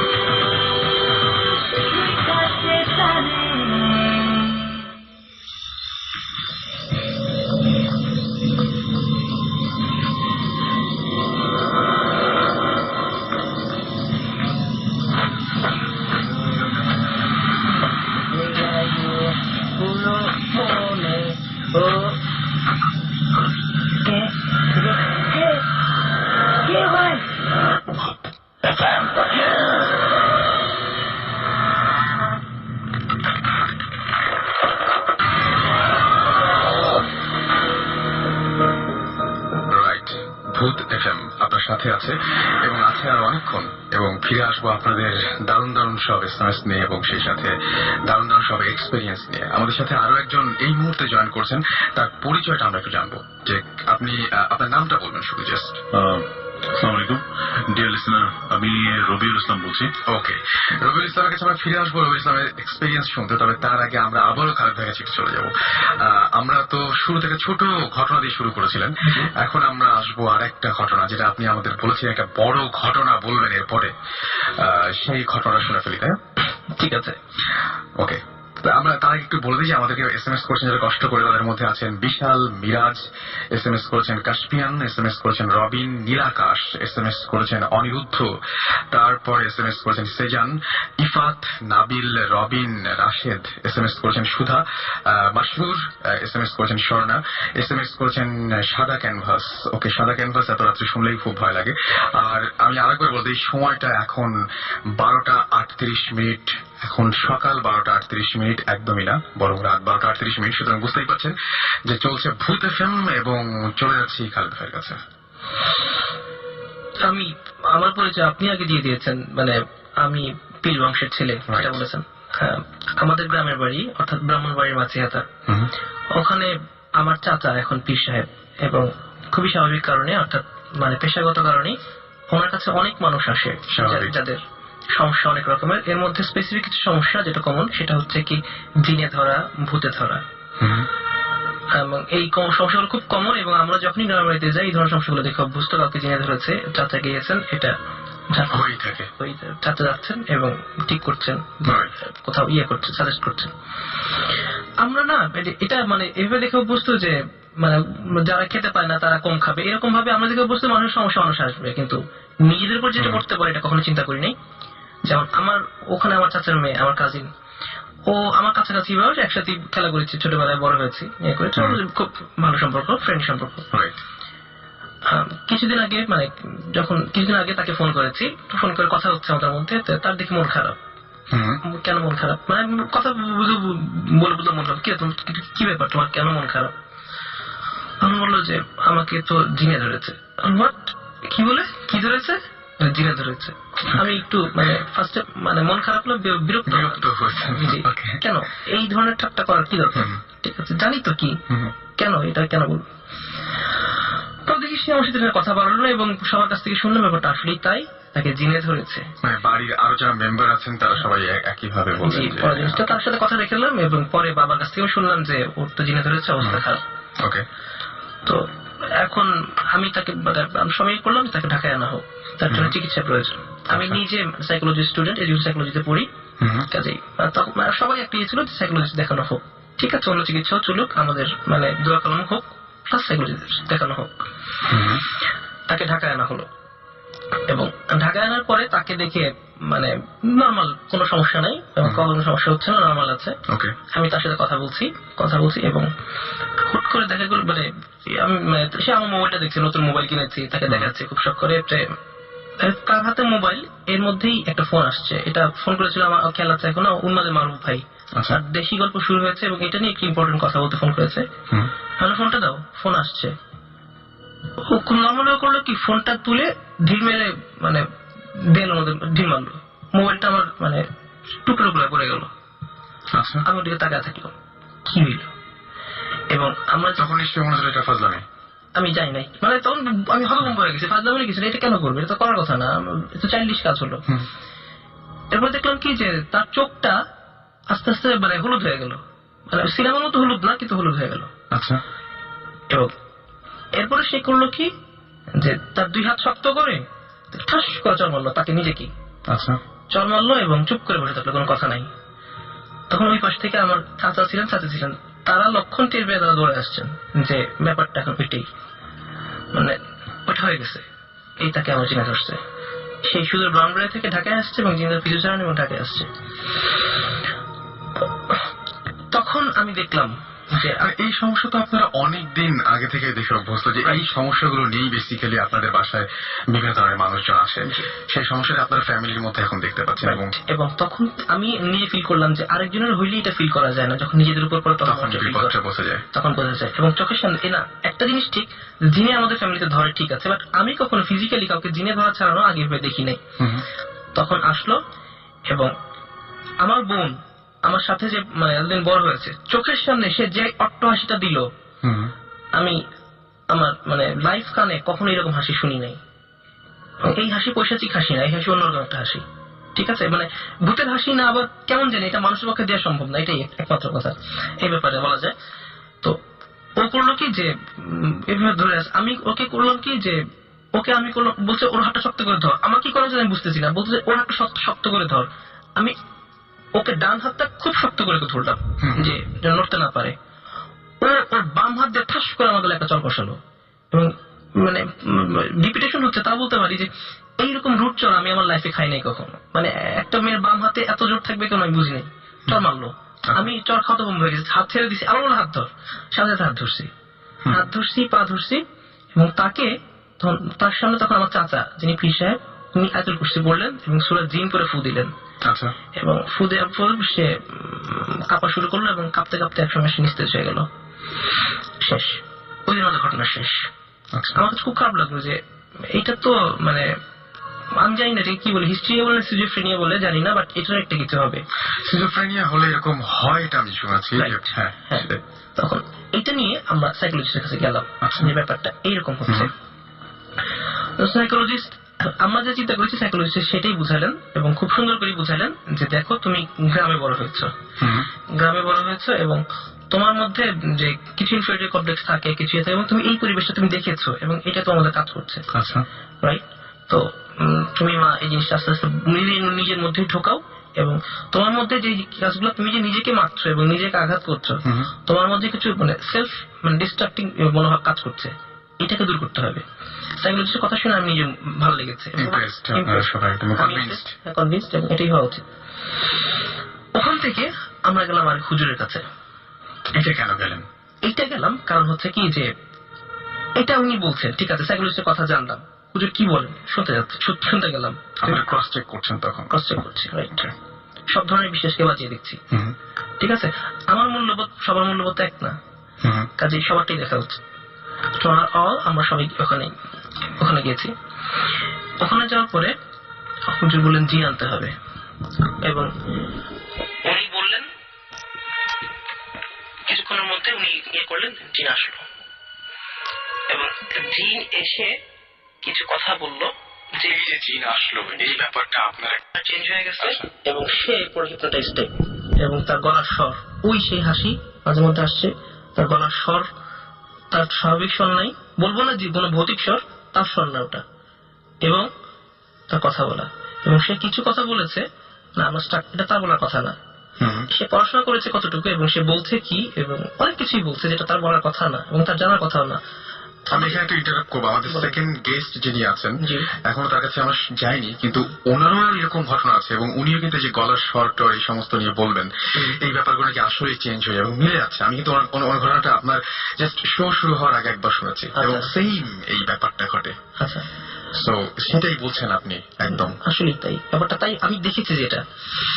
তো ওর পরে আমরা বাসায় আসলাম। বাসায় আসার পরে আমরা 1 মাস চেষ্টা করেছি, মানে তাকে বাইরে নিয়ে যাওয়া হয়েছে, আবার আনা হয়েছে, এবং ওই মানে সাইকোলজিস্টের যে ব্যাপারটা, সাইকোলজিস্টের কাজ করছে না। এবং আমাদের বাসায় যখন আসলো তখন একদিন ওটা বিকট অবস্থা, মানে ইয়ে করছে না। তখন আমার চাচা বললেন, জিনকে মেরে ফেলা খুব খারাপ কাজ, এটা করা উচিত না। কিন্তু আমার মেয়েকে 1.5 মাস ধরে বা এটা যেটা হচ্ছে এটা সহ্য করা যায় না। আজকে আমি জিনটাকে মেরে ফেলবো, দ্যাট মিনস পুড়িয়ে ফেলবো। এটা কিভাবে সম্ভব? তখন চাচা বললেন যে ওকে নাচ পড়া দিতে হবে। নাচ পড়াটা কি জিনিস? ওই দিন আমি দেখলাম যে খুব সম্ভব ছিল নাচ বা এমন একটা কিছু, ওটা একটা তাবিজের মধ্যে রাখতে হয়, ওটাকে সর্ষে তেলে রাখতে হয় এবং এটাকে পুড়িয়ে ফেলে পুরানোর সময় কাগজটা তার নাকে ধরতে হয়, এবং এই নাককে যখন এই ধোঁয়াটা যাবে এবং এই ধোঁয়া শুনে আস্তে আস্তে জিন মরে যাবে। আচ্ছা, ওই দিন আমি যখন জিন আসছে, ঠিক আছে, তখন কিছুটা আমরা ইউজ টু 1 সপ্তাহ, এবং তাকে তো আমরা শক্ত, মানে সে যখন জিন আসছে তখন মানে আমি তাকে প্রথমবার ধরতে খুবই লাগছিল, যে আমার খারাপ হয়ে গেছে, আমার বোন আমার সাথে বড় হয়েছে, তাকে এইভাবে আমি ধরবো, মানে এইভাবে তাকে জোর করবো, সে কাটা ছাগলের মধ্যে ঝটপট করবে, এটা দেখতে হবে। তখন আমার কোনো মানে তাকে বাঁচাতে হবে, কারণ সে মানে এটা হলে সে অনেক মানে যাই হোক, মানে সে নিজেকে মানে ইয়ে নিজের উপর অত্যাচার করে। তো তাকে আমি শক্ত করে ধরছি, বাসায় যারা ছিল সবাই ধরছে, ইয়ে করছে, এবং আস্তে আস্তে আমার চাচা ওই জিনিসটা পুরায় নাকের কাছে দিছেন। ও একটা ঝটকা দিল, আমি চিৎকার পড়লাম। আপনাকে দেখছেন মনে হয় সামনাসামনি, আমার মানে একেবারে দূর না। আপনার নাই, আমি হ্যাঁ, বুঝতে পারছি। মানে ওই সময় যে শক্তিটা ভর করেছিল, সেই শক্তির কাছে আমার মনে হয় স্থির আপনি কিছুই না। না, আচ্ছা ঠিক আছে। হ্যাঁ, আমি বলতে চাচ্ছি উল্টা কথাটা, এত দুর্বল আমি না যে একবার ঝটকা দেওয়া সেটাও সম্ভব না। হ্যাঁ, সেটাও সম্ভব না, মানে আমার পক্ষে সম্ভব না। যাই হোক, তো আমরা সবাই মিলে তাকে ধরলাম। ধরার পরে এই তার মুখে মানে নাকে আস্তে আস্তে এই নাচ পড়া দেওয়া শুরু করলো, এবং সেটা তার চিৎকার, মানে আপনি যদি রেডিও ফুর্তিতে চিৎকার দেওয়া, আমার মনে হয় যে মানে কোনো মাইক ছাড়াই সবাই শুনবে, সমস্যা নেই, সবাই সব লিসনার শুনবে, এইভাবে চিৎকার সে করছিল। তো এই করার পরে তখন সে বলল, জাস্ট শাট আপ, মানে জিন বলছে দাঁড়াও, আমি দাঁড়াও, আমি যাচ্ছি, তোমার কেন আমাকে এটা করতেছো? তখন চাচা বললেন, তুই কেন তুমি ধরে আমাকে যন্ত্রণা করতেছিস? তখন বললো, অমুক আমাকে মানে মন্ত্রণা দিচ্ছে, অমুক লোক, আমার জিনটা তো খারাপ ভালোর মধ্যে আছে, কিন্তু তাও অমুক বলছে দেখে আমি আসছি এখানে। অমুক কেন বলছে? অমুক বলছে এই কারণে বলছে। জিন বলতেছে তার গলায়, আমার বোনের গলায়, মানে বোনের ইয়ের থেকে, মুখ থেকে। ঠিক আছে, তুই এখন যেতে হবে, তোকে এখন যেতে হবে। আমি যাবো না, তোকে যেতে হবে না, আমি তোকে পড়ে ফেলবো।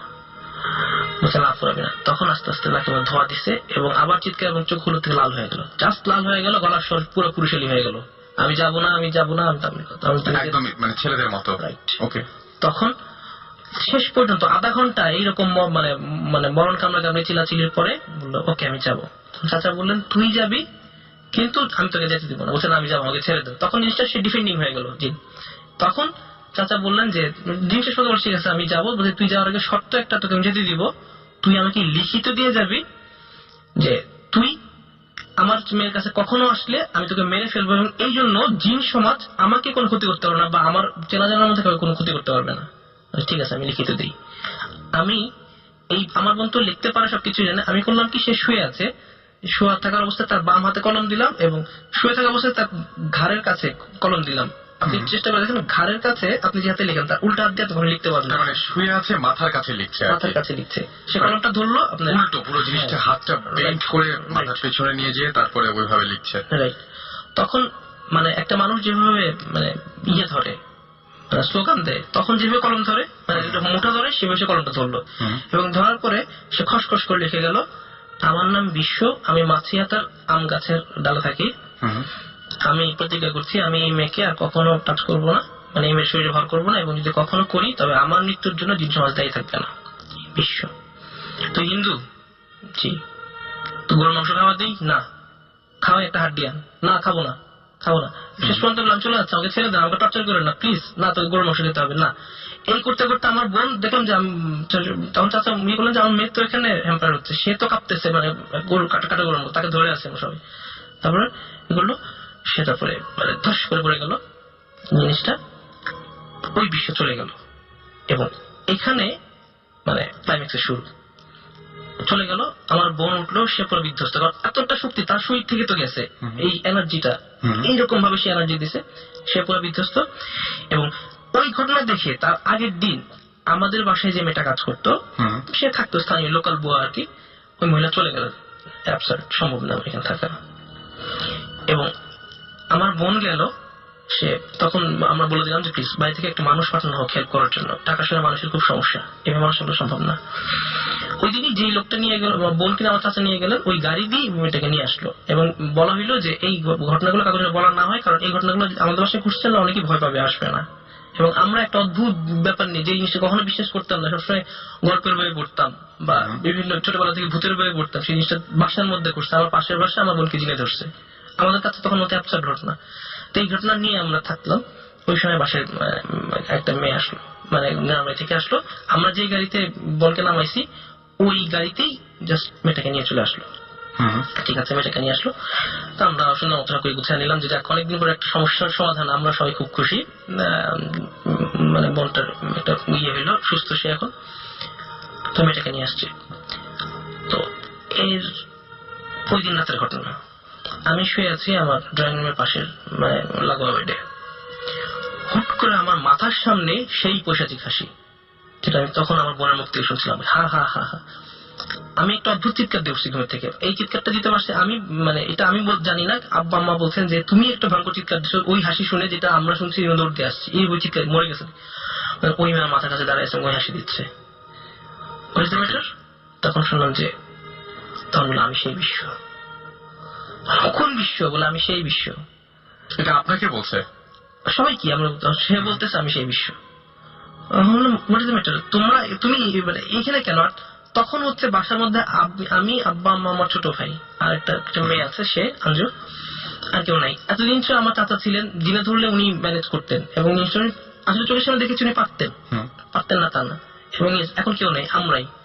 এবং রাত্র তখন বাজে 3টার সময় একটা নতুন মেয়ে ঢাকার মধ্যে ঢাকা এসেছে, সে চিল্লাচ্ছে যে ইয়ে করতেছে। তখন এটা অনেকটা মানে একটা জিনিস হচ্ছে দিনে ধরেছে, একটা হচ্ছে বিব্রতকর, একটা ফ্ল্যাট বাড়ি সবগুলো লাগাবো একটা 3টার সময় যদি একটা নতুন মেয়ে এসে চিল্লায়, তাড়াতাড়ি আমার দারুণকে ডেকে আনছি কি। তখন সে বলতেছে যে আমি সেই বিশ্ব এবং আমি যাবো না, এই বাসার সবাই আমি খাবো। ঠিক আছে, এই বাসায় আমার যন্ত্রণা দেওয়া হয়েছে, আমরা সব আতঙ্কে ফ্রিজ হয়ে গেছি। এই 3টার সময় জায়গানোর কিছু না, শুধু দারুণ কেন নিয়ে আসছি, দেখেন অবস্থা কি হচ্ছে এখানে।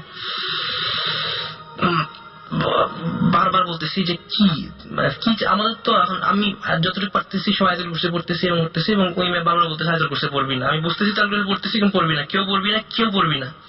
অনেক কি পরে রাত 2 ঘন্টা সে হাসতেছে, কাঁদতেছে, গড়াগড়ি হচ্ছে, চিল্লাচ্ছে, কেউ কিছু করার নাই। এবং ওই মেয়ের মাকে ফোন করছে যে আপনার মেয়ের সমস্যা, কোনো সমস্যা নেই, জীবনে যেন কিছু করে না, কেন করবি এটা, বিশ্বর কথা সে মানে বিশ্ব কি আলোচনা কিছু না, বাদ দেন। তখন ওই মেয়েকে পরে 2 ঘন্টা পরে এই মেয়ে বলল যে তোদের এক মেয়ে গেছে না বাড়িতে, হ্যাঁ, সে একটা জামা ছাড়ছিল, জামাটা আমি নিয়ে আসছি, জামাটা আমি পরা আছে। তখন মানে অনেক মানে এটা হচ্ছে যে আমার আব্বা বা আমি বা আমরা অনেক দূরে পড়লাম, তারপরে সেই কথাটা নরম হয়ে বললো, বলে আবার চিল্লাচিল্লি এসে। তখন 4টার সময় সে 5টার সময় সে স্বীকার করলো। তখন তাকে বললাম যে ড্রেসটা চেঞ্জ করে আসো। আম্মা তাকে ড্রেস চেঞ্জ করলেন জোর করে, এবং ড্রেস চেঞ্জ করার আগে তার চোখ তখন টকটকে লাল, সেই রকম লাল, আগের মতোই লাল। তখন সে বললো যে আমি থাকবো, আমি তোদের বাথরুমতে থাকবো। এবং হাসির কথা যেটা, বাথরুম তখন ছিল একটাই, এবং ভয়ে কেউ বাথরুমে আর যায়নি, আটকে ছিলাম সবাই। ওকে, আমরা একটা বিজ্ঞাপন বিরতি নেব, ছোট্ট বিজ্ঞাপন বিরতি পরে আমরা আবার ফিরে আসছি। আপনারা সবার সঙ্গেই থাকুন স্টেডিয়াম রেডিও ফুর্তি, এবং আমাদের SMS করুন, লিখে ফেলুন SHOUT শাউট, স্পেস আপনার নাম, স্পেস আপনার মেসেজ, পাঠিয়ে দিন 9840 নম্বরে।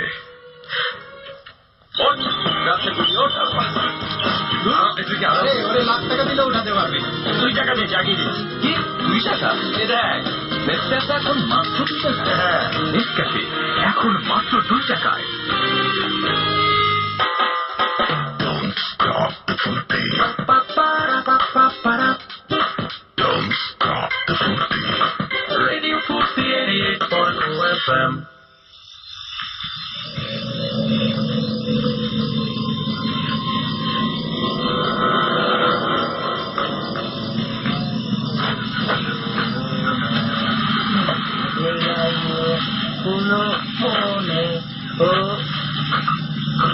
কে কে কে ভাই?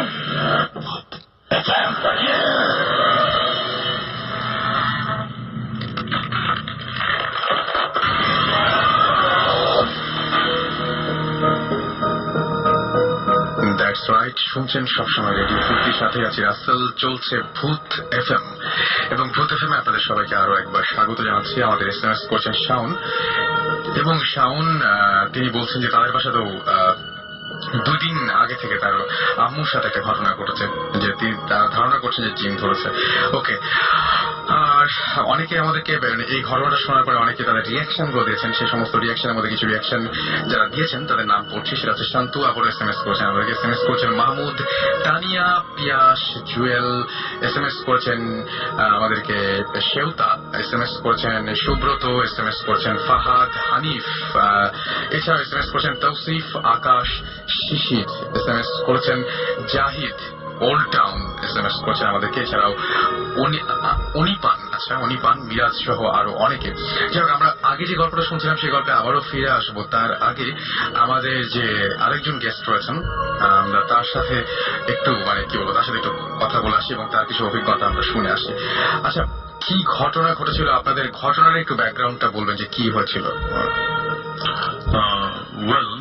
আপনার নামটা একটু আমি মোহাম্মদ রবিউল ইসলাম বলছি। আমি আমরা রবিউল ইসলামের একটা কথা বলি যে রবিউল ইসলাম উনি যেটা আমরা করতে চাচ্ছি সেটা হচ্ছে যে উনি তার পরিচয়টা সম্পূর্ণ আমরা দিতে চাচ্ছি না, পুরোপুরি পরিচয়টা দিব না, আমরা শুধু নামটুকু বলেই শেষটা করবো। এটা তার আসার আগে একটা কন্ডিশন ছিল, সো সেই কন্ডিশনটা আমরা রাখলাম। Thank you. Okay, you are most welcome.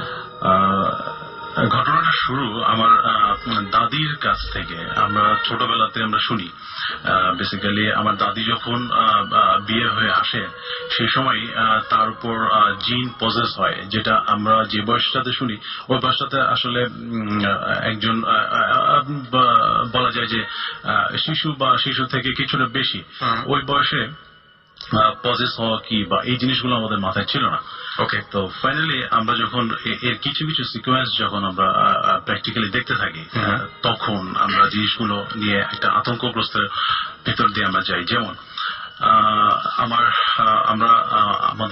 Home district হচ্ছে পাবনা, আমি বর্ণ বটক সবই আমার ঢাকায়। তো আমার দাদি যখন আসতেন। আচ্ছা, একটা কথা বলি, আপনার দাদির কথা বলছি, আপনার দাদি পজেসড হয়েছিলেন। আচ্ছা, একটু আগে খালেদ ভাইয়ের সাথে আমরা কথা বলছিলাম এবং খালেদ ভাই বেশ কিছু ঘটনা বললেন, কিছু কিছু সিমিলারিটিজ আছে, রাইট? একদম, হ্যাঁ। আমি খালেদ ভাইয়ের বেশ ঘটনাটা শুনলাম। ওখানে আসলে অনেকগুলো সিকোয়েন্স আমার সাথে মিলে, যেমন চেহারা একটা পর্যায়ে গিয়ে যখন প্রসেস হয় তখন চেঞ্জ হয়ে যাওয়া, এন্ড চেহারাটা বিকৃত হয়ে যাওয়া, গলার স্বর একটা মহিলার কিভাবে পুরুষে পরিণত হয়, এটা আমি খুব ছোটবেলাতে দেখছি। এবং একটা খালেদ ভাই খুব ইম্পর্টেন্ট কথা বলেছেন, যখন নিজেদের ফ্যামিলির কারো হয় তখনই মানুষ ফিল করে আসলে ব্যাপারটা কত যন্ত্রণাদায়ক। আমি এখানে একটা একদম কি বলবো যে একেবারে অপ্রাসঙ্গিক হবে না পুরোপুরি, সে এরকম একটা ঘটনা বলবো যে আমার বেশ কিছুদিন আগে, এই তো গত বছরের কথা, যে গত বছরে আমার একজন ডাক্তারের সাথে দেখা হয়েছিল একদম ওটির বাইরে। আমি জানতাম তিনি ডাক্তার, এবং তার একজন আত্মীয়র অপারেশন চলছিল ভেতরে, ওপেন হার্ট সার্জারি হচ্ছিল, এবং সে সেই মুহূর্তে বললো যে আমি নিজে একজন ডাক্তার এবং আমাকে ওটিতেই থাকতে হয় সবসময়। আমি নিজে কোনোদিন এরকম ফিল করিনি সামহাউ, আমি ডাক্তার হওয়ার পরে এটা আমার কোনো আত্মীয়র প্রথম অসুস্থতা এবং এত বড় একটা অসুখ, এবং আজকে ওটির বাইরে দাঁড়িয়ে আমি বুঝতে পারছি যে বাইরের মানুষগুলো কত টেনশনে থাকে। তো এরকমই হয় আসলে, যখন ফ্যামিলির মধ্যে কারো এরকম সমস্যা হয় তখন তারাই শুধু বুঝতে পারে যে ঘটনাগুলো কি। আমরা শুনে হয়তো বিশ্বাস করতে চাই বা বিশ্বাস করতে চাই না, অনেক সময় হাসি, অনেক সময় হেসে উড়িয়ে দিই, অনেক সময় গল্পের মতো লাগে। বাট আমি বলবো যে কারোর উপরে কোনো কিছু চাপিয়ে দিচ্ছি না, জাস্ট যারা গল্পটা বলে তারা বা ঘটনাটা শেয়ার করে তারা প্রচন্ড আন্তরিকতার সাথেই শেয়ার করে। সো শুনে আপনাদের মতামত, সেই মতামতটা আপনার আন্তরিকতার সাথে দিবেন আশা করবো। ওকে, শিওর, আমরা শুনি। ঘটনাটা শুরু বেসিক্যালি আমার থেকে। কিরকম, আমার দাদি যখন ঢাকায় আসছেন আমাদের বাসায় বেড়াতে, উনি মাসখানেক থাকতেন, আসতেন 6 মাসে একবার 2বার আসতেন, বছরে 2-3বার আসা যাওয়া করতেন। তো আমার দাদি আমার দেখা মতে, আমি জন্মের পর থেকে আমি কখনো দেখিনি তাকে নামাজটা কাজা করতে, এবং তিনি খুব প্রচন্ড রকমের একজন পরিষ্কার পরিচ্ছন্ন এবং খুব সুন্দরী মহিলা ছিলেন। তো বর্তমানে তিনি জীবিত নেই। তো একদিন দুপুরবেলা আমার স্কুল থেকে আমি এসে আমি তার সাথে যখন খেতে বসি, তো আমি ছোট, আমরা 3 ভাই বোন, তখন আমরা একসাথে বসে খাচ্ছি। তো একটা পর্যায়ে কেউ খেয়াল করেনি বিষয়টা, একটা তরকারি আমি আমার দাদিকে দেই আমার প্লেট থেকে তুলে, যে আমি ওনার প্লেটে দেই, বাট আমি তখন বুঝতে পারিনি যে কত বড় একটা ভুল করলাম আমি। তো আসরের নামাজে দাদি দাঁড়ালেন, আমি খেলতে গিয়েছিলাম, খেলা শেষে এই সেশন দেখলাম যে মাগরিব শুরু হবে। ইন দ্য মিন টাইম আমার দাদি জায়নামাজের উপরে শুয়ে, মানে হিস্টেরিয়াগ্রস্ত রোগীদের, মানে আপনি দেখছেন কিনা বিষয়টা, মানে শরীরে খিচুনি দেয়, বাট এই খিচুনিটা একটু ডিফারেন্ট, মানে একটু কেমন যেন একটু অ্যাবনর্মাল। দেখলাম যে তার হিস্টোরিয়াগ্রস্ত রোগীর কিন্তু একটা জিনিস হয়, আমি সোফার জানি, যে মুখ থেকে লালা বের হয়, কিন্তু আমার দাদির কোনো লালা বের নেই। তার চোখগুলো একদম বড় বড় হয়ে গেছে, যেটা তার চোখ কখনো এত বড় না, এবং সে মানে পুরুষ কণ্ঠে গোঙানির শব্দ করছে। তো এবং তার চোখ প্রচন্ড রকমের একটা লাল একটা আভা তার চোখ থেকে বেরোচ্ছে, এবং যে ওই চোখের দিকে তাকাবে মানে সে স্থির থাকতে পারবে না, এটা কোনো মানুষের চোখ হতে পারে না। ওকে, তো আমার বড় 2 বোন, আশা করি তারাও হয়তো শুনছে। তো আমি কি করলাম, আমরা 3 ভাই বোন, আম্মা আমাদেরকে একটা খাটে উঠিয়ে আমাদেরকে বললো যে তোমরা এখানে চুপ করে থাকো, কোনো ভয়ের কিছু নাই, তোমরা শুধু আল্লাহ আল্লাহ করো। আমার বাবা আর মাকে আমি দেখলাম আমার দাদিকে জোর করে খাটে ধরে রাখতেছে, তাকে ধরে রাখা যাচ্ছে না, সে উঠে যাচ্ছে। কিরকম, মানে মানে একটা বৃদ্ধ মহিলার গায়ে মানে এরকম শক্তি থাকার কথা না। তো 2 জন মানুষ তাকে ধরে রাখতে পারতেছে না। সে শুধু বলতেছে যে ও এরকম ভুল করলো কেন। আচ্ছা, তো আমার আম্মা অনেক মানে আমার আম্মা বিয়ের পর এসে বুঝতে পারছে যে এই জিনিসগুলো সম্পর্কে মানে অবহিত হয়েছে, মোটামুটি ধারণা পেয়ে গেছে। আমি এটা সিকোয়েন্স, আর একটা সিকোয়েন্স আসবো আমি। আমাদের চাচাদের, আমার 4 ভাই, আব্বা সহ 5 জন। তো এই 5 জনই মানে এই আমার মা সহ আমার 5 চাচি এগুলোর সাথে ইনভলভ, মানে এই ওরা যে 7টা ভাই, এই 7টা ভাই ওদেরকে দেখা দেয়, সামহাও তাদেরকে বোঝায় যে আমরা আছি। আচ্ছা, ক্ষতি করে কি? না, কখনো ক্ষতি করে না, এবং তারা 7 ভাই একসাথে নামাজ পড়ে, আমার দাদির মুখে শোনা। তো কি হলো, আমরা একসাথে, আমরা 3 ভাই বোন ভয়ে আতঙ্কিত অবস্থায় খাটের উপর উঠে বসে আছি। তো আমি দেখলাম দাদি বলতেছে যে তুই তোর ছেলেকে, তোর ছেলে কেন এই কাজটা করলো, যে ওর প্লেটে কেন দিল, আর ও ছোট, ও দিতে পারে, ও কেন নিল, ও কেন ওই ঝুটাটা খাইছে, ওকে আজকে মেরেই ফেলবো, এই টাইপের কথা বলতেছে। বাট এই কথাগুলো বলতেছে আঞ্চলিক ভাষায়, আমি যেভাবে মানে শুদ্ধ ভাষায় বলছি বা আমার ল্যাঙ্গুয়েজ আমি বলছি, এই ভাষায় না, আঞ্চলিক ভাষায় বলতেছে। সেই আঞ্চলিক ভাষাকে আপনার দাদিও বলতেন? আমার দাদিও বলতেন ওই ভাষাতে বলতেন, বাট গলার স্বরটা সম্পূর্ণ চেঞ্জ, একটা পুরুষের কণ্ঠ। সেটা কোনো আমার দাদি খুব সুন্দরী মহিলা ছিলেন, এবং তার কণ্ঠ খুবই চিকন, বাট একটা মেয়ের কণ্ঠ যেরকম থাকে তার থেকেও অনেক সুরটা অনেক, বাট আমি দেখলাম সে একটা পুরুষের কণ্ঠ, এবং তারা ছিল 7 ভাই। তো রীতিমতো অত্যাচার করতেছে। কিরকম অত্যাচারের একটু শর্টকাট বিবরণ দিই, যেমন ওয়ালের সাথে মাথাটা ঠোকাচ্ছে, আমার আব্বা আম্মা ধরে রাখতে পারতেছে না। আব্বা বলতেছে যে আমার বৃদ্ধ মা, তোমরা ছেড়ে দাও, মাফ করে দাও, তুই সর, এইভাবে বলতেছে। এটা আপনার দাদি আবার বলছে? এটা আমার দাদির মুখ থেকে বলতেছে, আমার বাবাকে বলছে তুই সর। তো হঠাৎ করে দেখলাম যে দাদি চুপ হয়ে গেল, মানে তাকে ধরে শুধু পারতেছে না মাটিতে আছাড় দিতে, মানে আমার মা আর বাবা ধরে রাখছে আমার, এবং আমাদের সেই সময় একটা কাজের মেয়ে ছিল, ওই উনিও ধরে রাখছেন। তো একটা সময় দেখলাম আমার দাদির কণ্ঠে সেই খালেদ ভাই যেটা বলে গেল যে বিকট হাসি, এটা কোনো মানুষের হাসি না রাসেল ভাই, জাস্ট মানে বিলিভ মি, এটা কোনো মানুষের হাসি না। আমি খুবই অবাক হচ্ছে একটা জিনিসে, যে সত্যি কথা বলতে কি, যে খালেদ ভাই এবং আপনি দুজনেই আমাদের সাথে, মানে দুজনই এখানে এসেছেন 2 ধরনের গল্প বলার জন্য, কিন্তু সামহাও গত সপ্তাহে এরকম হচ্ছিল যে সুমন ভাই তার গল্প ঠিক করে এসছে, আমাদের যে গেস্ট এসছেন তার সাথে সামহাও সেটা রিলেটেড আজকেও সামহাও মিলে গেছে এবং আমি কিন্তু মানে ব্যাপারটা এরকম ভাবিনি আমি যে মানে খালিদ ভাইয়ের গল্পের কিছু অংশ আমি জানতাম বাট এরকম ভাবিনি যে জিনিসগুলো এইভাবে মিলে যাবে সামহাও মিলে যাচ্ছে এবং আপনি যে এখন আপনি মানে ইমেইলে সাধারণত হাসির কথাটা আমাকে লিখেছিলেন না বাট এখন হাসির কথাটা বলছেন সো মিলে যাচ্ছে সবকিছু। আর দেখলাম মানে তারা টর্চার করার পরে তারা দেখলাম যে বেশ তারা আনন্দিত মানে হাসিটার আর একটা জিনিস যেটা হাসিটার সিকোয়েন্স গুলো চেঞ্জ হচ্ছে মানে সে আপনার হাসিটা একরকম আমার হাসিটা একরকম মানে ওরা যে সাত ভাই যে এটা নিয়ে সাতটা ক্যারেক্টার প্লে করতেছে একসাথে হাসির ধরনটা মানে খুব মাইনরলি শুনলে আপনি বুঝতে পারবেন যে এটা কিন্তু চেঞ্জ হচ্ছে। আচ্ছা তো একটা মানে একটা স্কেলে নাই অ্যাটলিস্ট মানে বোঝা যাবে যে একজন বৃদ্ধ মানুষের অত শক্তিও নাই অত জোরে হাসি না এইভাবে জোরে হাসার মতো শক্তি নাই। তো সেই সময় যখন তারা হাসতো তখন আমার মা জিজ্ঞেস করতো আমার মা ততদিনে ইউজ হয়ে গেছে তখন জিজ্ঞেস করতো যে আচ্ছা তোমরা যে এইভাবে অত্যাচার করো এটা কি ঠিক করো দেখ তুই তো মেজ বউ তুই তো বউদের ভিতরে খুব ভালো আর বাকিগুলো তো সবাই তোর কিন্তু শত্রু তুই কিন্তু সাবধানে থাকবি এই ধরনের কথাবার্তাগুলো বলতো যেগুলো মানে আমার দাদির পক্ষে এই জিনিসগুলো বলা কোয়াইট ইম্পসিবল। আর আমাদের পরবর্তীতে কোনো বিপদ আপদ হবে কিনা আমার মা আবার এগুলো ততদিনে মানে বুঝে গেছেন যে একটা পর্যায়ে তাকে জিজ্ঞেস করলে কিছু অ্যাডভান্স নিউজ পাওয়া যায়। তো আমার মা জিজ্ঞেস করতো যে তোমরা এইভাবে আরো এসো না এইভাবে অত্যাচার করো না বৃদ্ধ একটা মানুষ নামাজ পড়ে আমিও নামাজ পড়ি তো তোমরা এসো না। হ্যাঁ তুই তো নামাজ পড়িসই তুই নামাজ পড়িস বলেই তো তোকে আমরা ভালোবাসি।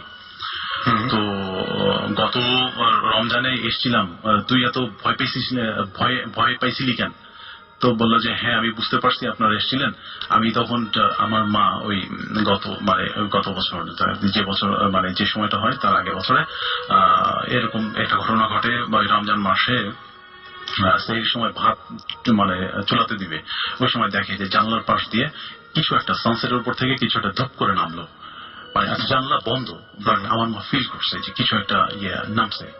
তারপরে দেখলো যে অনেকগুলো আমার মা জানলা দিয়ে উকি দিল উকি দেওয়ার পর করে দেখে যে অনেকগুলো ছোট বাচ্চা দৌড়ে দৌড়ে দৌড়ে দৌড়ে হেঁটে যাচ্ছে একদম সানসেটের নিচে দিয়ে রাত বাজে তখন কটা 3টা যেটা সম্ভবই না আমার মা নিজে চোখে দেখা আমার মা সময় সবকিছুই সম্ভব। তো সব সেটা আমার বাবাকে ডাকলো তাড়াতাড়ি তুমি একটু আসো তাড়াতাড়ি এসে দেখলো যে আর কিছু নাই।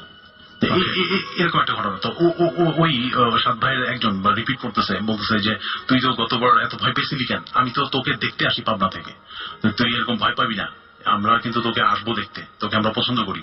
আমার জিজ্ঞেস করতো যে আমার ছেলে মেয়েদের কি কোনো সমস্যা কি বা ওদের স্বাস্থ্য কোনো অসুখ বিসুখ হবে কেন না না না তোর ছেলে মেয়েরা ভালো তো তোর ছেলে এরকম কি কখনো হয়েছে যে আপনার মা বা আপনার দাদি কোনো ঘটনা আগে থেকে বলে দিতে পারতেন এরকম কোনো এটা যখন পজেস হতেন সেই সময় বলতেন এরকম কোনো কিছু কি হয়েছে আপনার হয়েছে এরকম একটা ঘটনা বলতে পারবেন যে আমার বাবা বলেছিল এবং পরে হয়ে গেছিল একদম হুবহু মিলে গেছে সেটা আমাদের জন্মের আগে। আচ্ছা জন্মের আগে এটা হচ্ছে লিবারেশনের সময় 71 এর কথা বলছি ওই সময়। তো যেটাতে ছিলাম আমার মা বলতো যে আমার ছেলে মেয়েদের কিছু হবে মানে সব কিছু জিজ্ঞেস করতো যে বলতো না তোর মেয়েরা তো খুবই ভালো ওদের অসুখ হবে না তবে তোর ছেলেটাকে একটু দেখে রাখিস ওর প্রতি কিন্তু শনির একটা আছে কি বলে আঞ্চলিক ভাষায় বলতো যে ওকে একটু দেখে শুনে রাখিস ওর কিন্তু অসুখ বিসুখ হয় সেই সময় আমার প্রচন্ড অসুখ বিসুখ হতো। তো এনিওয়ে তো এরকম ঘটনাগুলো মানে প্রায় ঘটতো আমাদের ফ্যামিলিতে। আর আপনি যেটা কথা বললেন সেটা হচ্ছে লিবারেশনের সময় আমার বাবা ছিলেন গভর্নমেন্ট অফিসার বর্তমানে উনি রিটায়ারমেন্টে আছেন। তো পাবনাতে তখন তার নতুন চাকরি পোস্টিং তো পাবনাতেই তার হয় পাবনা থেকে ঢাকাতে আসার একটা প্রোগ্রাম হয় সেদিন আরিচা ঘাটে তখন তো আরিচা হয়ে যেত এখন তো বঙ্গবন্ধু সেতু হয়ে যায় তো আরিচা ঘাটে সেই দিন বলছে সেই দিন আবার আমার দাদিকে পজেস করে তো পজেস করার পরে আমার মা জিজ্ঞেস করে আমরা তখন কেউই হয়নি তখন জিজ্ঞেস করে যে আচ্ছা ও তো যাচ্ছে তো ওর রাস্তায় কোনো সমস্যা হবে কিনা তখন তো চারদিকে যুদ্ধের একটা ডামাডোল তখন বলে যে হ্যাঁ আমার বাবা না ইউসুফ আলী মিয়া তো বলছে হ্যাঁ ইউসুফের সমস্যা হবে কিরকম সমস্যা ওর ওই ফেরিঘাটে যায় ও একটা সমস্যায় পড়বে তো ওকে বেশি জানি ও জানি বেশি মাতবরি না করে, মাতবরি কথাটা বলছিল, আচ্ছা। যে ও জানি বেশি মাতবরি না করে। তো আমার মা বলছে যে মাতবরি কেন করবে, কেন ওই যে যারা যারা তোদের এখানে আসছে ওদের সাথে যেন বেশি মাতবরি না করে। Okay fine. তো বলছে এমনি কোনো অসুবিধা হবে না, তো মিলিটারিদের কথা বলছে। মিলিটারিদের কথা বলতেছে।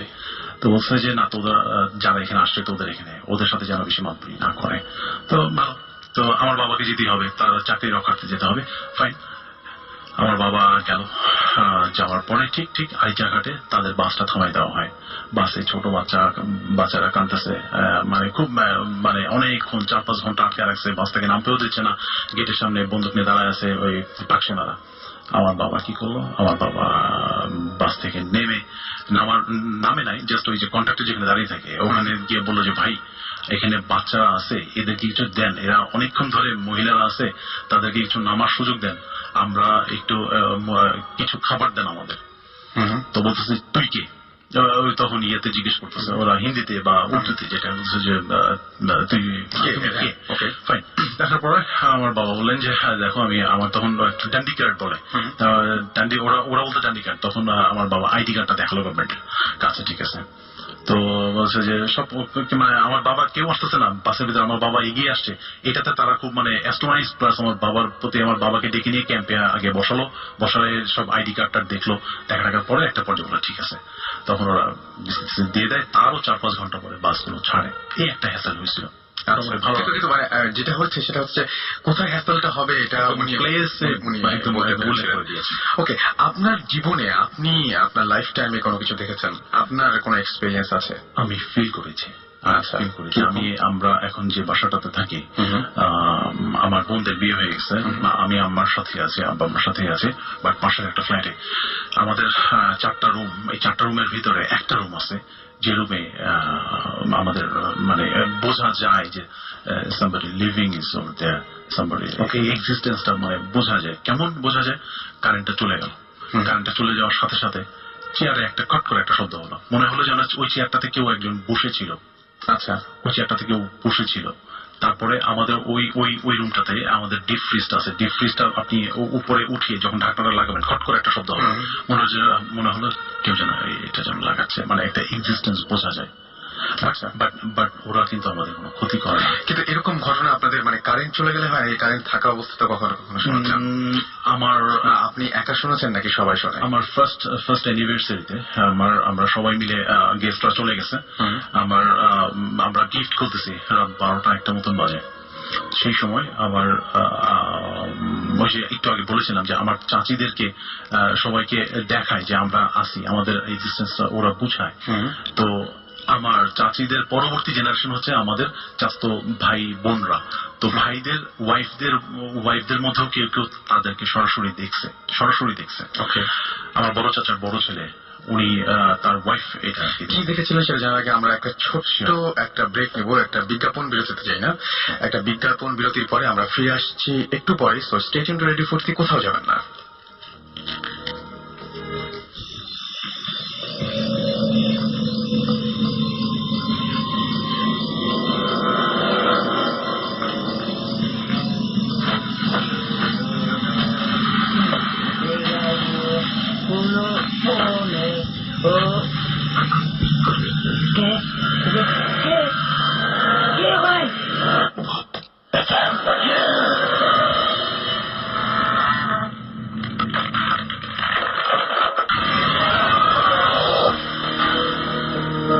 শুনছেন সবসময় রেডিও ফুটির সাথে আছে রাসেল, চলছে ভূত এফএম। এবং আমাদের প্রথম যে ঘটনা আমরা শেয়ার করেছিলাম সেই সময় অথই আমাদের এসএমএস করে জানিয়েছিলেন যে স্টোরিটা তার কাছে অনেক ভয়ঙ্কর লেগেছে। অলরাইট, সুমন আমাদের লিখেছেন খুব ভয়ানক ঘটনা, আপনারা অনেক সাহসী। আমাদের প্রথম যে দুজন গেস্ট ছিলেন তাদেরকে বলেছেন। আলিম লিখেছেন যে কেন তার এসএমএস পড়া হচ্ছে না, আসলে অসংখ্য এসএমএস আছে, আসলে গল্পগুলো শুনতে শুনতে এসএমএস কিছু চিন্তা করার কোনো কারণ নেই। আচ্ছা, তার একটা এক্সপিরিয়েন্স আছে, তাদের গ্রামে তার ঘরে প্রতিদিন অচেনা একটা গাছের পাতা পাওয়া যায়, মানে তিনি জানেন না এটার মানে কি। ওকে, আমার যেটা মনে হয় যে আপনি মেইল করে আপনাদের পুরো ঘটনা যদি একটু ডিটেল বলেন তাহলে ভালো হয়। সেটা হচ্ছে মেইল করার আমি অ্যাড্রেসটা দিয়েছি, bhutfm@radiofurti.fm, BHOOT bhutfm@radiofurti FORTI এখানে আপনি ইমেল করতে পারেন এবং ইমেল করার সময় অবশ্যই আপনার নাম, ঠিকানা এবং ফোন নাম্বার এই তিনটা অবশ্যই অ্যাড করতে ভুলবেন না।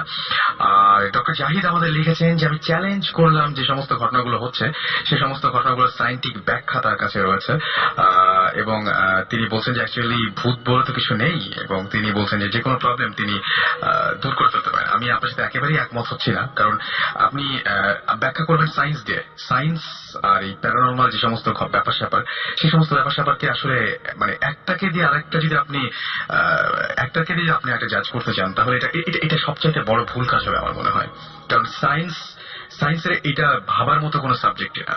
ওকে, সো আমার মনে হয় যে না, জিনিসটা আমরা আসলে ওইভাবে চিন্তা করছি না। আমরা যেটা চিন্তা করছি যে কিছু ঘটনা সেটাকে অবশ্যই আমরা সায়েন্স দিয়ে বা বিচার করার জন্য আমরা এখানে একদমই কেউ চেষ্টা করছি না।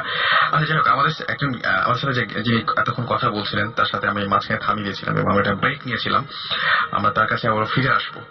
প্লিজ আপনার যে ঘটনাটা বলছিলেন সেইখান থেকে আবার আসি। Thank you, fine.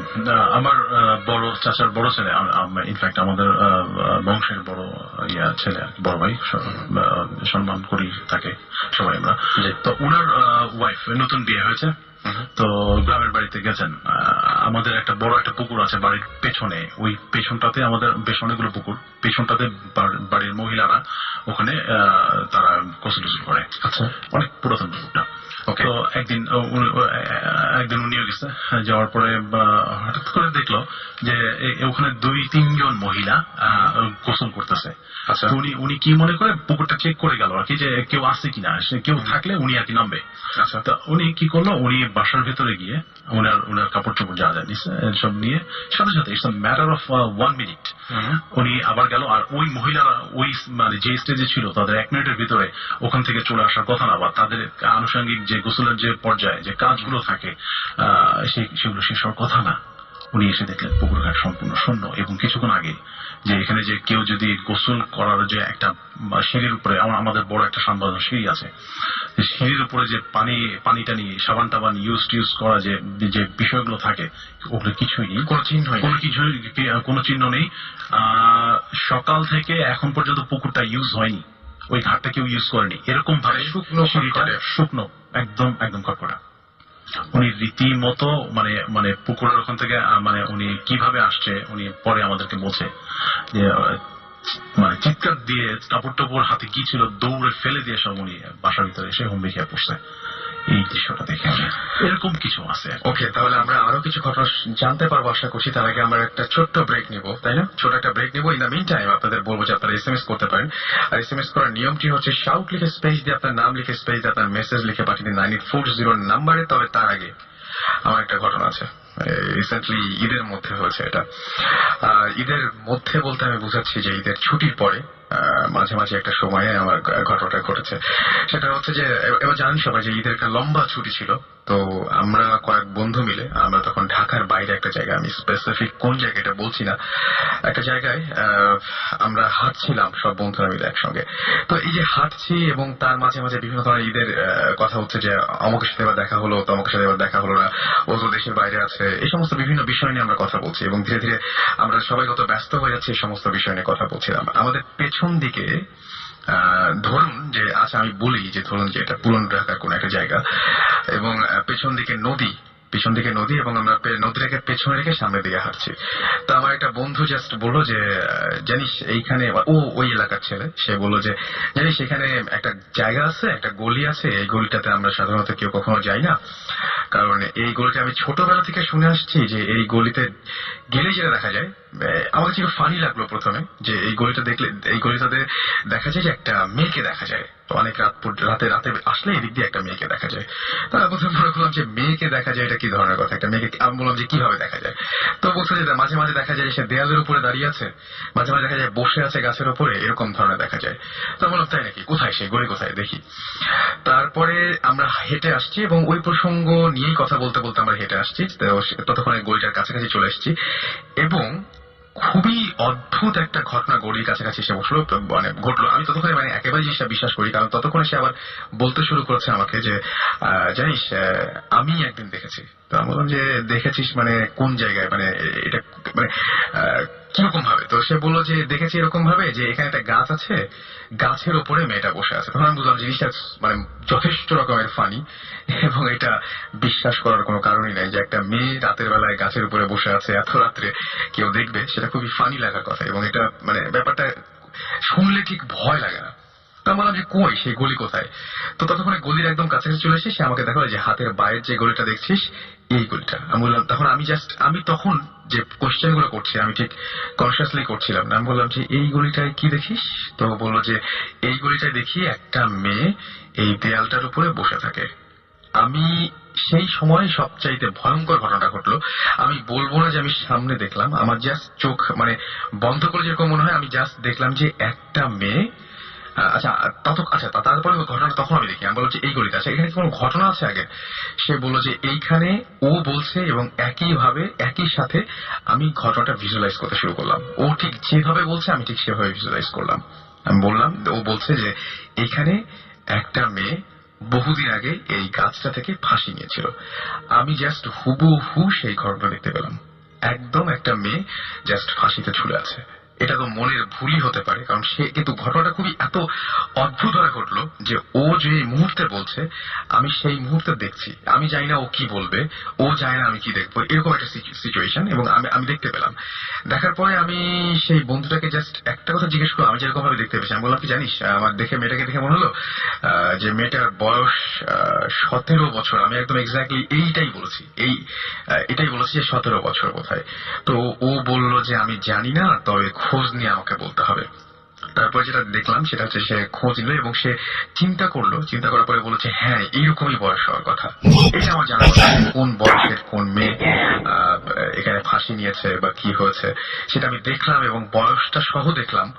এই ব্যাপারটা আমার কাছে খুব আশ্চর্য লেগেছে। যে সবচেয়ে বেশি অবাক লেগেছে যখন গলিটার কাছে আসলাম, তারপর থেকে আমি ঠিক বুঝিনি। এবং যেই মুহূর্তে দেখা শেষ হয়েছে সেই মুহূর্তে আমার ফ্রেন্ডেরও কথা যেটা ছিল মুখে, সেই কথাটা ছিল এরকম ধরনের, আচ্ছা এই জিনিসগুলো সামনে চলে আসলে কেমন লাগে না? মানে হোয়াট ইজ দিস? মানে আমি যে ও গল্পটা বলছে বা ঘটনাটা বলছে আমি দেখছি, এবং যে মুহূর্তে দেখা শেষ হলো সেই মুহূর্তে সে ঘটনাটা শেষ করলো এভাবে, এগুলো হুট করে সামনে চলে আসলে কেমন লাগে না? আমি আমার বন্ধুকে বললাম যে তুই যখন ঘটনাটা বলছিলি ঠিক সেই মুহূর্তে আমি জিনিসটা দেখেছি, এবং যখন দেখাটা শেষ হলো তখন ঠিক সেই মুহূর্তে তুই এই কথাটা বললি যে আচ্ছা এটা হুট করে সামনে আসলে কেমন লাগে। মানে এখনো ভাবতে গেলে আমার গলা শুকিয়ে আসছে। ওই সময় এরকমই ভয়ঙ্কর লেগেছিল। আমি ঠিক জানি না যে কতটুকু বুঝতে পারলাম। যে একটা ব্রেক নেই, এবং আমি নিজেও মনে করি যে একটা গান শোনা দরকার। এই মুহূর্তে একটা গান শুনে আসছি। ইন দ্য মিন টাইম আমাদের SMS করতে পারেন। নিয়ম তো বললামই, শাউট লিখে স্পেসে আপনার নাম লিখে স্পেসে আপনার মেসেজ লিখে পাঠিয়ে দেবেন 9840 নাম্বারে। যারা ইমেল করতে চান bhootfm@radiofurti.fm এ আমাদের ইমেল পাঠাবেন, অবশ্যই নাম এবং ফোন নাম্বার সহ। ফিরে আসছি একটু পরে। স্টে টিউনড রেডিও ফুর্তি, কোথাও যাবেন না।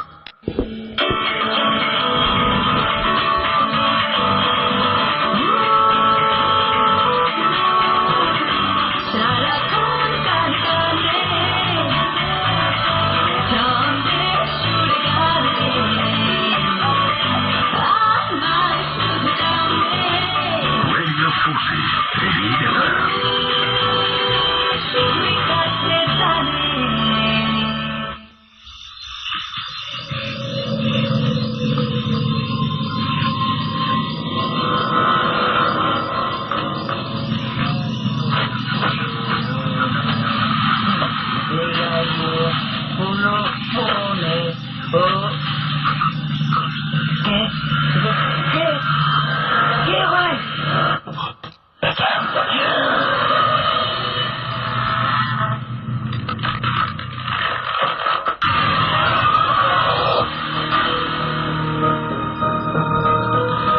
শুনছেন সবসময় এবং চলছে ভূত এফএম। ভূত এফএম আপনাদের সবাইকে আমরা স্বাগত জানাচ্ছি।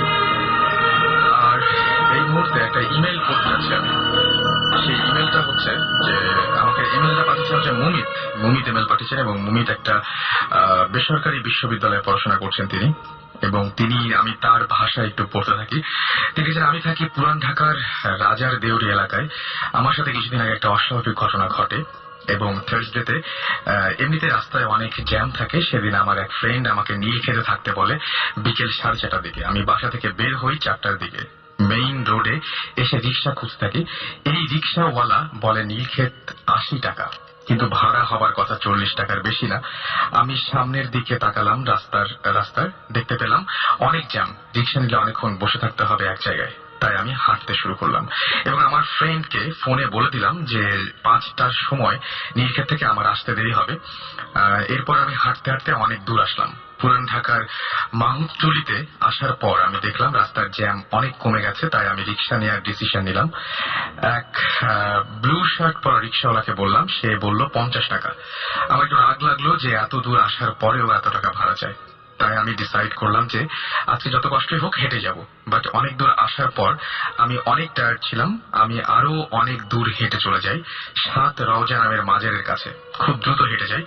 যেই মাজার ক্রস করতে থাকি, কে যেন আমার ডান হাতটা ধরে আমার সাথে হাঁটতে থাকে, ডান পাশে হাঁটতে থাকে আর কি।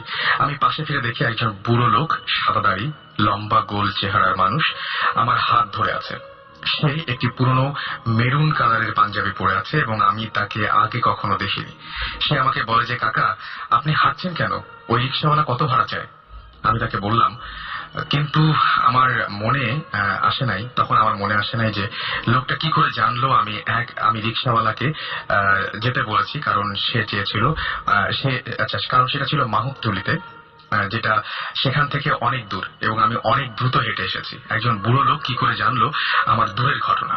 সে যদি আমাকে সে সময় দেখে থাকতো তবে সে কি করে এত দ্রুত মাজারের কাছে এলো? সেটাই কথা, যে অনেক দূরের ঘটনাটা করেছিল। এবং মাজারের কাছে এসে একজন বৃদ্ধ ভদ্রলোক তাকে জিজ্ঞেস করলেন যে, তুমি ওই রিক্সাওয়ালাকে কেন চলে যেতে বললা, বা কি অবস্থা, হেরে যাচ্ছ কেন? সে আমাকে না চিনে কেন আমার হাত ধরলো তা আমার মাথায় আসেনি তখন। সে আমাকে বলল, তোমার নাম কি এবং আমি কি করি? আমি তাকে বললাম সব। আমি বললাম, আপনি কোথায় থাকেন? সে আমাকে মাজারের দিকে ইশারা করে বললেন যে তিনি যেখানে থাকেন, মাজারটা দেখিয়ে দিয়ে বললেন। মাজারের পাশ দিকে রাস্তা চলে গেছে। আমি মনে করলাম যে হয়তো সেই রাস্তা ইশারা করছেন তিনি। তাকে বললাম যে আমার জন্য দোয়া করেন। তখন সে আমার মাথায় হাত রাখেন। আমি ফিল করি যে তার হাত অসম্ভব নরম। মনে হলো কেউ আমার মাথায় খুব ঠান্ডা বাতাস দিচ্ছে, এসিড ঠান্ডা বাতাস দিচ্ছে। আমি তাকে জাস্ট 2 সেকেন্ডের মধ্যে পাশে তাকিয়ে দেখি লোকটা নেই। আমি আশেপাশে সব জায়গা খুঁজলাম, কিন্তু তাকে পেলাম না। সেখানে কোনো গলিও ছিল না। মাজারের পাশে যে রাস্তা গেছে সেখানে দেখলাম, সেখানেও নেই। একটু সামনে আনন্দ কনফেকশনারি ছিল, সেখানে দেখলাম, সেখানেও নেই। তখন ব্যাপারটা আমার কাছে কিছুটা অস্বাভাবিক মনে হলো। আমি আবার দ্রুত হাঁটতে লাগলাম এবং হাঁটতে হাঁটতে চলে আসলাম অন্য একটা জায়গায়। সেই জায়গাটা আমি বলছি, সেটা হচ্ছে সেন্ট্রাল জেলের কাছে। সেখানে একটা মাজার আছে যার নাম মাকুশা মাজার। সেই মাজার ক্রস করার সময় কি যেন আমার পেছন থেকে ডাক দিল এবং বলল যে, মামা 15 টাকা, যাবেন? ঘুরে দেখি সেই ব্লু শার্ট পরা রিক্সাওয়ালা, যে কিনা অনেক দূরে আমার কাছে 50 টাকা চেয়েছিল। আমি সেই মুহূর্তে এতটা ভয় লাগলো যে কোনো কথাই বলতে পারলাম না। এই রিক্সাওয়ালা কেন এত কম চায়? এতটা দূরে তার সাথে আমার কেন আবার দেখা হলো? এবং সেই রিক্সাওয়ালা সম্পর্কে কিভাবে বুড়ো লোকটা জানলো? কেনই বা 2টা মাজারের সামনে এতগুলো অস্বাভাবিক ঘটনা ঘটছে, সেটা ভেবে আমি কোনো কথা বলতে পারলাম না। আমি রিক্সাতে চড়ে বসলাম, নীলক্ষেত গিয়ে তাকে ভাড়া দিয়ে চলে আসলাম। সেদিন সারা রাত ঠিক মতো ঘুমোতে পারিনি। কয়েকদিন পর একজন হুজুরকে সব ঘটনা জানালাম। সে আমাকে বলল যে যারা মাজারে থাকে তারা অনেক আল্লাহওয়ালা ছিলেন এবং তাদের কাছে হয়তো জিন থাকতো। মানুষ বাঁচে কম, বাট জিন বাঁচে প্রায় 1000 বছর। তাই হয়তো তাদের খেদমতকারী জিন এবং মাজারের কাছে থাকে। সে ক্লান্ত দেখে আমাকে হেল্প করেছে। এরকম একটা ঘটনা লিখে পাঠিয়েছেন আমাদেরকে এবং আমার কাছে ঘটনা খুবই ইন্টারেস্টিং লেগেছে এবং আমি নামটা আরেকবার বলতে চাই। আমাদেরকে এই মেইলটা করেছিলেন মুমিত। সুতরাং আপনি যদি ইমেলে এরকম বড় ধরনের ঘটনা জানাতে চান বা আমাদের সাথে আসতে চান এখানে, তাহলে আপনি যেটা করতে হবে, আপনাকে আমাদেরকে ইমেল করতে হবে। ইমেলের অ্যাড্রেসটা হচ্ছে bhutfm@radiofurti.fm। যাই হোক, আমাদের সাথে আমরা গল্পের মাঝখানে ছিলাম, সেই গল্পের ঘটনায় আবার ফিরে আসবো। এবং আপনাদের নিশ্চয়ই মনে আছে যে খালেদ সাইফুল্লাহ, যিনি আমাদের ঘটনাটা বলতে বলতে একটা জায়গায় শেষ করে ফেলেছিলেন প্রায় শেষের দিকে। তো খালেদ সাইফুল্লাহ কাছে আরেকবার একটু ফিরে আসবো, আমরা জাস্ট ওই ঘটনাটার ইতি টানতে চাই। খালেদ ভাই, কি হয়েছিল তারপরে? আপনি যখন বলেন যে কাজের মেয়ে ঢাকায় আসার পরে তারপরে তাকে বললেন যে সেই একই কথা বলছে, সেই যে আপনার যে বোন পজেস্ট হয়েছিল যার মাধ্যমে, তার নাম উচ্চারণ করে বলছে, তারপরে বললো যে ওই বাথরুমটায় থাকবো। এরপরে কি ঘটেছিল? এর মাঝখানে বলি যে এলিন বলছে ভূত এফএম এর আজকের যে ঘটনাগুলো সেগুলো অনেক রিয়েলিস্টিক, শুনতে ভালো লাগছে। থ্যাংক ইউ সো মাচ যারা আমাদের সাথে এত রাত্রে কষ্ট করে জয়েন করেছেন। আমাদের সেই সমস্ত গেস্টদেরকে আরো একবার ধন্যবাদ জানাবো আমি। ওকে খালেদ ভাই, আমার ভূতের কাহিনী যেটা ছিল যে ওটা কিন্তু কাহিনী ওখানেই শেষ, এবং জিন ঘোষণা দিয়ে গেল যে আমি এই বাসায় এই বাথরুমে থাকবো। তারপর আমরা ভয় পেলাম, এবং সে যখন ড্রেসটা চেঞ্জ করে ওই মেয়ের আর কোনো সমস্যা হয়নি, কিন্তু দুদিন পরে ওই মেয়েকে আমরা বাড়িতে ঠিকমতো পাঠিয়ে দিই। আমাদের ভয় লেগেছে। এরপরে আমি খোঁজ নিলাম যে কেন এটা হবে। আমার মানে এই মেয়ে কোন ভাবে আমার বোনের কথা জানলো এবং ওই ড্রেসটা পরার কারণে এটা হলো। এবং খোঁজ নিয়ে আমি জানলাম যে ওই মেয়ে বাড়ি থেকে আসছে, এবং আসার পর আমার বোন যখন গাড়ি থেকে নেমে যায় তখন গাড়িতে সাথে সাথে উঠায় দেওয়া হয়, এবং এই কাহিনী জানার কোনো স্কোপ তার হয় নাই। একেবারে দুটো বিচ্ছিন্ন ঘটনা। এবং মানে আমার বোন একটা জামা গাড়িতে রেখে দিয়েছিল, আচ্ছা, তার ইউজ করা জামার মধ্যে ওই একটা জামা সে গাড়ির মধ্যে পেয়ে ওটা সে নিয়েছে। তার হয় এরকম জামা সে নিয়েছে, এবং নিয়ে একদিন পরে সেটা রাতে পড়েছে, এবং তখন এটা ঘটেছে, এবং ড্রেসটা চেঞ্জ করার পর ঘটনাটা ঘটেনি। এইটার ব্যাখ্যা আমি ঠিক জানি না, এই ব্যাপারটা জানে না, কিন্তু ঘটনাটা ঘটলো। এটা খুব অদ্ভুত। মানে এই জিনিসটা আমার সবচেয়ে অদ্ভুত লেগেছে যে আপনার বোন পজেস্ট হয়েছিলেন, তাকে মানে যারা মিস করছে তাদের জন্য একটু বলছি, পজেস্ট হয়েছিলেন, এবং আপনারা বললেন যে আপনার চাচা উনি একজন পীর, এবং তিনি নিজে দায়িত্ব নিয়ে সেই জিনটাকে বিদায় করেছিলেন। এবং বিদায় করার পরে আপনাদের ঢাকায় একজন কাজের মেয়ে আসলো, যে কিনা সেই জিনটা মানে জিনটা তাকে পজেস্ট করলো শুধুমাত্র আপনার বোনের একটা জামা ইউজ করার জন্য, রাইট? ওকে, কিন্তু আপনার সাথে কখনো কি কোনো সমস্যা হয়, মানে কোনো ঝামেলা হয়েছে আপনার সাথে এরকম পরবর্তীতে আর কখনো? না, আমার সাথে পরবর্তী ঝামেলা যেটা যে আমি তবুতে যেটা মানে বলেছেন, কিন্তু এমনিতে আপনাদের ফ্যামিলি আর কাউকে কোনো ডিস্টার্ব করে বা এরকম কিছু না? তারপর থেকে আপনার বোনেরও কোনো সমস্যা হয়নি, আপনাদের ফ্যামিলিতেও কোনো সমস্যা হয়নি? বা ওই বাথরুমটার কি অবস্থা? বাথরুম পরে আমরা ওই বাসাটা 2 মাস পরে ছেড়ে দিয়েছি, এখন জানি না ওই বাসাটার কি অবস্থা। ধন্যবাদ খালেদ ভাই, অনেক কষ্ট করে আমাদের সাথে জয়েন করেছিলেন। Thank you so much. আমি একটা মানে কাহিনী মানে বলতে পারি, সেটা মানে আমার বস আহসান হাবিব সাহেব, উন্মাদের সম্পাদক, ওনার একটা মানে উনি বলতেন একটা ঘটনা মনে পড়ে। সেটা হচ্ছে ওনার মামার ঘটনা, খুব ছোট। সেটা হচ্ছে যে উনি ওর বসের মামা উনি থাকতেন ইয়েতে চিটাগাঙে, পাহাড়ি এলাকায় থাকতেন। পাহাড়ি এলাকার মধ্যে ওখানে একটা মসজিদ, ওখানেই মানে বাড়ি থেকে হাফ কিলো ওখানে নামাজ পড়তে উনি যেতেন। প্রতিদিন যান যে ফজর নামাজ পড়েন। তো একদিন অভ্যাসবশত ওনার ঘুম ভেঙে গেছে, উনি মসজিদে গেলেন নামাজ পড়তে। দেখেন মসজিদ গম করছে লোকে, এত লোক ফজর নামাজের সাধারণত কম হয়, মানে অন্য কথা অনুযায়ী। ইমাম সাহেব আছে না, খুব ইয়াং একজন ইমাম সাহেব। ঠিক আছে, হতেই পারে এটা ফজরের জামাত। উনি স্টার্ট করতে গেলেন, ওনাদের ঘড়ির দিকে চোখ পড়লো যে তখন বাজে রাত 2:30টার সময় কেন এত লোক মসজিদে? আমি না এই ঘটনাটা মানে বিচ্ছিন্ন ভাবে কয়েকজনের কাছ থেকে এই ধরনের ঘটনা শুনছি, এবং খুব অদ্ভুত ব্যাপার কি যে মানে টাইম যেটা, মানে আমি একটা ঘটনা জানতাম যে কার কাছে শুনেছি আমার ঠিক মনে আসছে না। সাধারণত দেখা যায় যে আমি যেটা শুনেছিলাম তার ভাষায় বলি যে সাধারণত এই ধরনের জিন বলি বা যাই বলি না কেন, তারা নাকি আমাদের সবসময় টাইম যেটা সেটা ফলো করে, যে আমরা কোন সময় কোন কাজটা করি, কোন সময় কোন কাজটা করি না। এবং তারা যে সময় আমাদের বাসা বাড়ি বা মসজিদ যাই বলে না কেন যা ইউজ করে ওই টাইমটা বাদ দিয়ে করে। কিন্তু কেউ যদি হুট করে সেই সময়টার মধ্যে ঢুকে পড়ে, তাহলে এরকম একটা অস্বাভাবিক ঘটনা ঘটতেই পারে। এবং সেটা বাসা বাড়িতে হতে পারে যে আপনি এতটা পরে ওই রুমে কখনোই যান না, হুট করে একদিন যদি রাতের বেলায় ঢুকে পড়েন সেই রুমটাতে, তাহলে হুট করে অস্বাভাবিক কিছু দেখা যেতেই পারে। এটা হতে পারে। যখন দেখলেন যে 2:30 বাজে, তখন পাশ থেকে একজন বললেন যে বাড়ি চলে যান, কানে কানে বললেন আপনি বাড়ি চলে যান। উনি শেষ না, আচ্ছা। তখন সাথে সাথে কথা আমার বাড়ি চলে গেলেন। 4:30টার সময় যখন আমার ফজরে যাওয়া, সকালবেলা গরমকাল, তখন সকাল তাড়াতাড়ি হয়, তখন মসজিদে গেলেন, ইমাম সাহেবকে পুরোটা বললেন। উনি বললেন যে আর এটার সময় আমি এরকম ঘটনা শিকার হয়েছি, দেখেছি, ওই সময় মসজিদ আসার দরকার নেই। আপনি যেটা বললেন তাই, একটা সার্টেন টাইম ওদের থাকে, সেটাই, মানে টাইমটা মিলিয়ে নেয় ওরা একদম। এটা কি একটা জিনিস জানেন যে একটা মিথ আছে এটা নিয়ে, যে রাত 1টার সময় যে বাড়িতে মোনালিসা থাকে, ঠিক আছে, সেই বাড়ির আশেপাশে তখন ওই বাড়িতে মোনালিসা আসে এবং তখন কুকুরের কান্না শোনা যায়। আমি একবার একটা বাড়িতে মোনালিসা দেখেছি, এটা তো কপি মোনালিসা, একদম কপি, মানে এটা তো মানে অরিজিনাল ছবিটা না, প্রশ্নই আসে না। কিন্তু আমি কিন্তু কুকুরের আওয়াজ শুনেছি, মানে কুকুরের কান্না রাত্রে 1টার সময়। অনেকে তাহলে মিলিয়ে দেখতে পারেন জিনিসটা। আমি জানি না, মিলে দেখতে, এটা আমার মনের ভুল হতে পারে, বাট মিলা দেখার মতো একটা জিনিস। Thank you so much.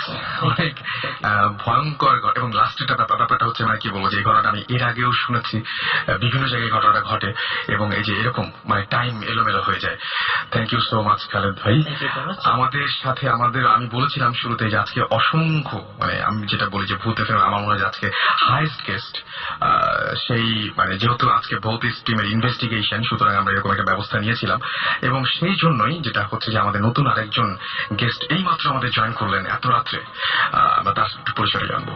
হ্যাঁ, আমি আমিনুল ইসলাম শাহিন, বাসা থেকে। ওকে। তো ঘটনাটা আমার হলো, আমি একটু প্রথম দিকে যাই। সেটা হলো আমার বয়স যখন 11 কি 12 হবে, তখন এটা খুব পার্সোনাল একটা ঘটনা। আমি এটা বলতে যাচ্ছি এই কারণে যে এটার সাথে পরেগুলো রিলেটেড কিনা সেটা আমি জাস্ট জানার জন্য। তো স্বপ্ন দেখছিলাম 11 কি 12 বছর তখন। তো প্রায় স্বপ্ন দেখতাম। তো স্বপ্ন বলতে ভৌতিক কোনো স্বপ্ন না, স্বপ্ন মানুষ দেখতেই পারে। ওকে। তো স্বপ্ন দেখলাম যে আমি যেদিকে শুয়েছি আমার বেডে, আমি ছোটবেলাতে একটা রুমে একা শুই, এটা অভ্যাস আমার ছোটবেলা থেকে।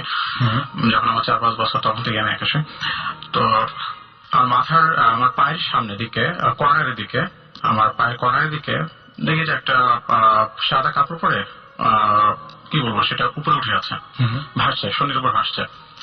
তো এটা আমি স্বপ্নটা দেখছি কতক্ষণ ধরে তো জানি না। যখন ঘুম ভাঙে, তো ভাঙার পরে আমি দেখি যে হ্যাঁ ঠিকই এটা হচ্ছে। ওকে ওকে। এবং ওটা দেখার পরে তখন আমি আবার চোখ বন্ধ করে ফেলি, ভয়ে চোখ বন্ধ করি অথবা কি কারণে করি, তখন আমার বয়স ছিল 12-13 বছর। তো চোখ বন্ধ করে ফেলি, কিন্তু ঘুম আসে না। তো যাই হোক, তখন আমার চোখটা পড়ে, যখন আমি আবার তাকাই সেকেন্ড টাইম, তখন আমার চোখটা পড়ে হলো আমার পাশের রুমে আমার আব্বা মা ছিল। তো 2 রুমের মাঝে ছিল একটা কটন, মানে আমার পর্দাটা দেখে উঠছে, কিন্তু 2 রুমে কোনো রুমে ফ্যান চলছে না। তো আস্তে আস্তে দেখি যে কোন রুমেই ফ্যানও চলছে না, এমনকি কোন রুমে লাইটও চলছে না সেই সময়, কিন্তু পর্দাটা আলোতে চলছে। মিডিয়াম কোনো কিছু হলে যেরকম হয় কিছুটা ইয়েলোইশ, মানে ওইটা মতো। অবশ্য পর্দা কালারটাও ছিল ইয়েলো, চলছে। হ্যাঁ, সেটা চলছে, শুধু পর্দাটা চলছে এবং আলোটা আস্তে আস্তে আমার পানি লাগবে শুনতে। তারপরে আমি বলি যে আমরা এরকম কিছু দেখেছিলাম যে বনের মধ্যে, যে অ্যাভাটার মুভিতে আমরা দেখেছিলাম যে বনের মধ্যে অনেক কিছু চলে, এরকম টাইপের, মানে ওটা থেকে কোনো আলো বেরোচ্ছিল কিনা। মেইন হচ্ছে একটা হলুদ কালার পর্দার উপর যদি টর্চ লাইট দিয়ে আলো মারা যায়, আলোটা কিন্তু পর্দা কালারটা আসে। আমি বুঝতে পেরেছি। ওকে, ওরকম। তো আস্তে আস্তে দেখেছি আলোটা সাদা, মানে হোয়াইটের দিকে যাচ্ছে এবং সেটা আমার রুমের দিকে আসছে। তো ওটা দেখে তখন আমি চিৎকার দেবো কি চিৎকার দেওয়া, সে আমার ওই শক্তিটা ছিল না সময়। তো যাই হোক, বহুত কষ্ট আমি চিৎকার দিই, আম্মা বলে চিৎকার দিই। পরে ওই ঘর থেকে আম্মারা ছুটে আসে, এসে আমার পরে লাইট জ্বালায়। তো দেখুন এত কিছু নেই। ওকে, তো এটা গেল। এরপর থেকে আমার সাথে আর কোনো কিছু হয়নি। তো যাই হোক, এর মধ্যে মাঝে যখন আমি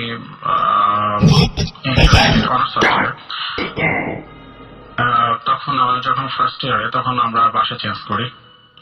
বাসা চেঞ্জ করার পরে যে বাসাতে আসে মাঝে, আমরা 3টা বাসা পাল্টাই। তো মাঝে যে সেকেন্ড বাসাটা, সেই বাসাটায় আসার পরে 4 থেকে 5 মাস পরে ঘটনা। এই জিনিসটা আম্মা শুনতে পায়, আমার বোনও শুনতে পায়, কিন্তু আমি জানতাম না জিনিসটা, জানতাম না। তো আমি আম্মাকে একদিন বলি যে আম্মা দেখো, যে আমি প্রায় রাতে 1-2টার দিকে আওয়াজ পাই, একটা নুপুরের আওয়াজ পাই এই বাড়ির মধ্যে। তো আম্মা বলে যে এটা কিছু না, এটা হয়তো একটু মনে খেয়াল। এটা তো আমরা অনেক জায়গায় অনেক গল্পে পড়ি, অনেক নাটক সিনেমা এগুলোতে দেখি। তো আপনি যেহেতু একদম পুরোপুরি মানে এটার একদম উইটনেস, আসলে ঘটনা কিরকম লাগে, মানে নুপুরের শব্দটা কিভাবে আসে? রিয়েল একটা নুপুর পায়ে পড়ে একটা মানুষ হাঁটলে যেমন আওয়াজটা হয় ঠিক সেম আওয়াজটা। আচ্ছা, মানে এটা কোনো নাচের ছন্দ বা এরকম এরকম নাচের ছন্দ না, জাস্ট হেঁটে গেলে যেমন হয়, হেঁটে গেলে যেরকম হয়, হাঁটার সময় যে যে আওয়াজটা কেউ হয়, হাঁটছে হাঁটছে এরকম। তার মানে কেউ হাঁটছে এটা বোঝানোর জন্য আমরা বলতে পারি যে নুপুরটা মানে নুপুরের সাউন্ডটা আমরা পাই, নাহলে তো সাধারণত বোঝার কথা না। রাইট, ওকে, হ্যাঁ, সে তো নুপুর ছাড়া হাঁটতে পারে। নুপুর ছাড়া হাঁটতে পারে, তখন আমি বুঝতে পারবো যে কেউ হাঁটছে। হ্যাঁ হ্যাঁ হ্যাঁ। তো যাই হোক, আমি কিন্তু জানি না যে আমি মাঝে মাঝে শুনবো এটা। তো আমাকে বললাম যে এই আওয়াজটা তো আমি শুনতে পাই এরকম। তো আমার প্রথম আমাকে বললো যে না, এটা কিছু না, এরকম হতে পারে। তো যাই হোক, পরে আমার বোন একদিন বললো যে আওয়াজটা আমিও তো শুনতে পাই। ওকে ওকে, তা আমার তার 2-3 মাস পরে বলতেছে এই আওয়াজটা আমি শুনছিলাম। আমি আমাকে বলি তুমি আমাকে বলো না কেন? ওকে, আমি তো শুনতে পাই না। তো যাই হোক এরকম, তা আমি যে রুমটাতে শুতাম সেই রুমের আমার বেডের ডান সাইডে জানালাটা ছিল, জানালার সাথে আমার বেড। সো প্রায় রাতে জানালার পাশে দিয়ে একটা ঝড় হওয়ার আগে একটা বাতাস হয়, যেমন একটা জোরে বাতাস চলে যায়, সেম বাতাসটা, অথচ কোনো ঝড় টড় নাই, কোনো কিছু নাই, এবং এটা কোনো বর্ষার সিজন বা কোনো ইয়ার সিজন না। যাই হোক, তো আমাকে বললাম যে এটাও কি আমার মনে ভুল? তো যাই হোক এরকম হলো। এবং দুপুরের যে ঘটনাটা সেটা হলো প্রতিদিন রাত 1টা থেকে 1:30টার মধ্যে, ঠিক এই টাইমটা থেকে হতো। টাইম একটা ফিক্সড ছিল। আচ্ছা, মানে এটা কোনোদিন হেরফের হতো না, এটা হেরফের হতো না। ওকে, তারপরে তো আমরা বাসাটা ছেড়ে দিই। বাসাটা ছেড়ে দেওয়ার পরে তারপর আমরা এখন বর্তমানে যে বাসাটা আছে, তো এই বাসাটা যে ঘটনাটা ঘটে সেটা আসলে আমি খুবই নার্ভাস। তো ফার্স্ট টাইম আমাদের গ্রামের বাসা হচ্ছে কুষ্টিয়া। তো যার কারণে আমাকে জমি জমার মাঝে যেতে হয়, গ্রামে যেতে হয়। তো একবার আমার দেশে গেল, তো বাড়িতে আমি তখন একা ছিলাম। আমি পাশে আমার বোনের বিয়ে হয়ে গেছে, তো পাশে আমি আর আমার আম্মাই থাকি। আচ্ছা, তো আমার দেশে গেলে আমি আমার রুমে একা, আর সম্পূর্ণ একা। তো বাড়িতে আমরা যে বাড়িতে ভাড়া থাকি, বাড়িতে ভাড়াটিয়ারা বাড়িওয়ালারা যারা, তারাও চলে গেছে, মানে পুরো বাড়িতে আমি একা। তো যাই হোক, তো এখন বাসাতে একা, আমাদের বাসাটা হচ্ছে একতলা টাইপ। আচ্ছা, একতলা, সম্পূর্ণ একতলা টাইপ এরিয়া নিয়ে, একটা বড় একতলা নিয়ে। তো রাত আনুমানিক 2টা থেকে 2:30 বা 3টে এরকম হবে। প্রথম যখন তখন আমার ঘুমিয়ে নিতে একটু পাতলা, মানে কোনো কিছু আওয়াজটা আছে আমার ঘুমিয়ে যায়। তো রাত 2টা এরকম হবে, তোমার ঘুমিয়ে যায় তো ঘুমাতে পারে। তো ঘুম ভেঙে আমার চোখ পড়ে আমার বেডের সামনাসামনি, তো ডান সাইডে বের হওয়া দরজার পাশে আমাদের ওয়াল আয়না, এবং আয়নার পাশে একটা ছোট্ট একটা জায়গা আছে ওয়াল। তো ওখানে দেখে একটা শেপ দেখতে পাই। চোখটা আমার ওখানে পড়ে, যেহেতু সামনাসামনি, তো সে দেখতে পাই একটা পুরো হিউম্যান শেপ। এবং আমি অতটা গুরুত্ব দিই না যে এটা পড়তে পারে, ছেড়ে পড়তে পারে কোনো কিছু, তো ভালো কথা। তো সে পড়ছে, তো আমি আবার 2-3 মিনিট আগে আসছে ওখানে, যে অন্য কিছু হচ্ছে কিনা। তো যাই হোক, 2-3 দিন পর আস্তে আস্তে সেটা চলে গেল। আচ্ছা, ওকে, তখন আমি অত গুরুত্ব দিই নাই যে কিভাবে সেটা আসলে কিভাবে চলেই পারে। হ্যাঁ, তো যাই হোক, তো আমার তখন দেশে। আচ্ছা, তো এই ঘটনা ঘটার 4-5 দিন পর একইভাবে আমার ঠিক রাত 2টা-3টা থেকে আমার ঘুম ভাঙে। 2টা-3টার দিকে, এবং সেকেন্ড টাইমে আমি ঘড়ি দেখি। আচ্ছা, এবং যেহেতু এটা পরপর একই টাইমে হচ্ছে, তার ফার্স্ট টাইমটা হয়তো একই টাইমে হবে ওরকমই। তো দেখি যে ওই সময় একই জায়গা, ঠিক একই ওয়ালের একই সাইজে ওইরকম একটা শেপ, হিউম্যান শেপ, এবং নিচের অংশটুকু মানে ডিভাইডেড, মানে একটা প্যান্ট পরলে যেমন একটা ছেলে মানুষ, একটা পুরুষ মানুষ যেমন এরকম মনে হলো, যে ডিভাইডেড একটা পুরুষের একটা শেপ। আচ্ছা, তো যাই হোক, তো শেপটা ওরকম আছে। তখন একটু ভয় পাই, যেহেতু ফার্স্ট টাইম এরকম ঘটছে, সেকেন্ড টাইম ঘটছে, এবং একই টাইমে এবং একই সময় হচ্ছে এটা। তখন আমি বলবো যে আমার কি বাড়ির ঘরের মধ্যে কোনো কিছু কি এটা পড়ছে নাকি। তো জাস্ট আমি তো ওই সময় নড়িও না, কিছু না, আমি চুপ করে দেখতেছি ছায়াটাকে। আচ্ছা, ওকে, যাই হোক, 2 থেকে 3 মিনিট আমার এরকম হবে। এবং সবচেয়ে বেশি ভয় পাই যে সাধারণত আমাদের শেপটা হয় সাধারণত শ্যাডো কালার, যেটা আমাদের ছায়াটা শ্যাডো কালার হয়, 200 টাইপের হয়, কিন্তু এটা পুরো ব্ল্যাক। ব্ল্যাক বলতে কি, যে একটা ওয়াল, সাদা ওয়ালের উপর কালি মেখে গেলে যেমন হয়, ঠিক সেম ওরকম। তো ওটা পুড়ে গেলে, আচ্ছা, পুড়ে গেলে বেশি সিমিলার জিনিসটা। সিমিলার বলতে জাস্ট মাইকের কালার মতন এরকম হবে। মাইকের কালার মানে মাইকের উপর যে কালো ফোম থাকে ওই ধরনের। আচ্ছা এটার মতন হবে। ওকে, তো ওটা দেখে আমি একটু ভয় পাই, যেহেতু ডিপলি কেন এটা। তো যাই হোক পরে 2-3 মিনিট এরকম থাকে এবং আমি এমনকি আমি নিজেকে চিমটিমারও দেখছি যে আমি আসলে কি ঘুমের মধ্যে আছি, মানে আপনি স্বপ্ন দেখছি কিনা। না, এমনকি আমি স্বপ্ন দেখছিলামও না, আমি সম্পূর্ণ ওকে ওকে। তো দেখি যে সবচেয়ে ভয় পাই তখনই যখন দেখি যে শেপটা মাটিতে পড়ে যায়, মানে দেয়ালে থাকে, দেয়াল থেকে নিচে পড়ে যায়। আচ্ছা, এটা কি হিউম্যান শেপ?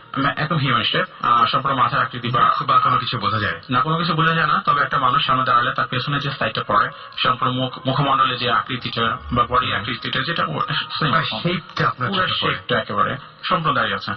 এবং একটা মানুষ ঘরের কোনো মানে টেম্পারেচারের কোনো পরিবর্তন বা এরকম কোনো কিছু? না না না না, আপনার শরীর খারাপ বা এরকম মানে মাথা ব্যথা? না, আমার সাধারণত আমি ঘুমালে ফ্রেশ ঘুম হয়, আমার ফ্রেশ ঘুম হয়।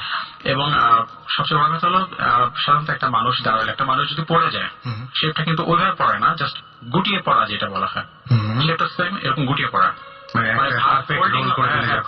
যেটা মাটিতে পড়ে যায়। আচ্ছা, সেম ওরকম।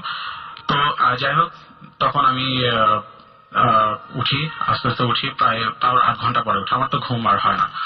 তো যাই হোক, উঠে লাইট চালাই। ওকে, তো লাইট চালাই। সেদিন রাতে আর ঘুমাই, কখন ঘুমাচ্ছিলাম হয়তো ফজর আজানের সময় আমি ঘুমাই, হয় না। তো যাই হোক, এরকম ঘটনা ঘটা আম্মা আসলো। তো আমি আমাকে বললাম যে এরকম শেয়ার করার মতো মানুষ এখন তাকে তো ফার্স্টে বলতে হবে। তো যাক, তাকে সে আমাকে সান্ত্বনা দিয়ে বলে যে না, এরকম তেমন কিছু না, হয়তো মনে ভুল বা এরকম হতে পারে, যেটা স্বাভাবিকভাবে বলে মানুষ। তো যাই হোক, এরকম হওয়ার পর তারা 1 মাস পরে আমার আবার দেশে যায়, আবার দেশে। ওকে, এবং এটা ঘটনাটা ঘটে যখন আমি একা থাকি তখন। ওকে, কিন্তু আমি আগে বলে রাখি, আমি কিন্তু এগুলো কিন্তু বিলিভ করি না। এখনো করেন না? এখন হয়তো বা একটু একটু। আচ্ছা, আসলে নিজের সাথে এক্সপিরিয়েন্সটা আসলে না ঘটলে বোঝা যায় না যে আসলে কতটা ভয়ঙ্কর হতে পারে বা কতটা রিয়েলিস্টিক লাগে তখন অনেক। ওকে, সো মানে আপনি যখন দেখলেন যে পড়ে যাওয়ার পরে এটা রোল করে পড়ে, তারপরে কি হয়?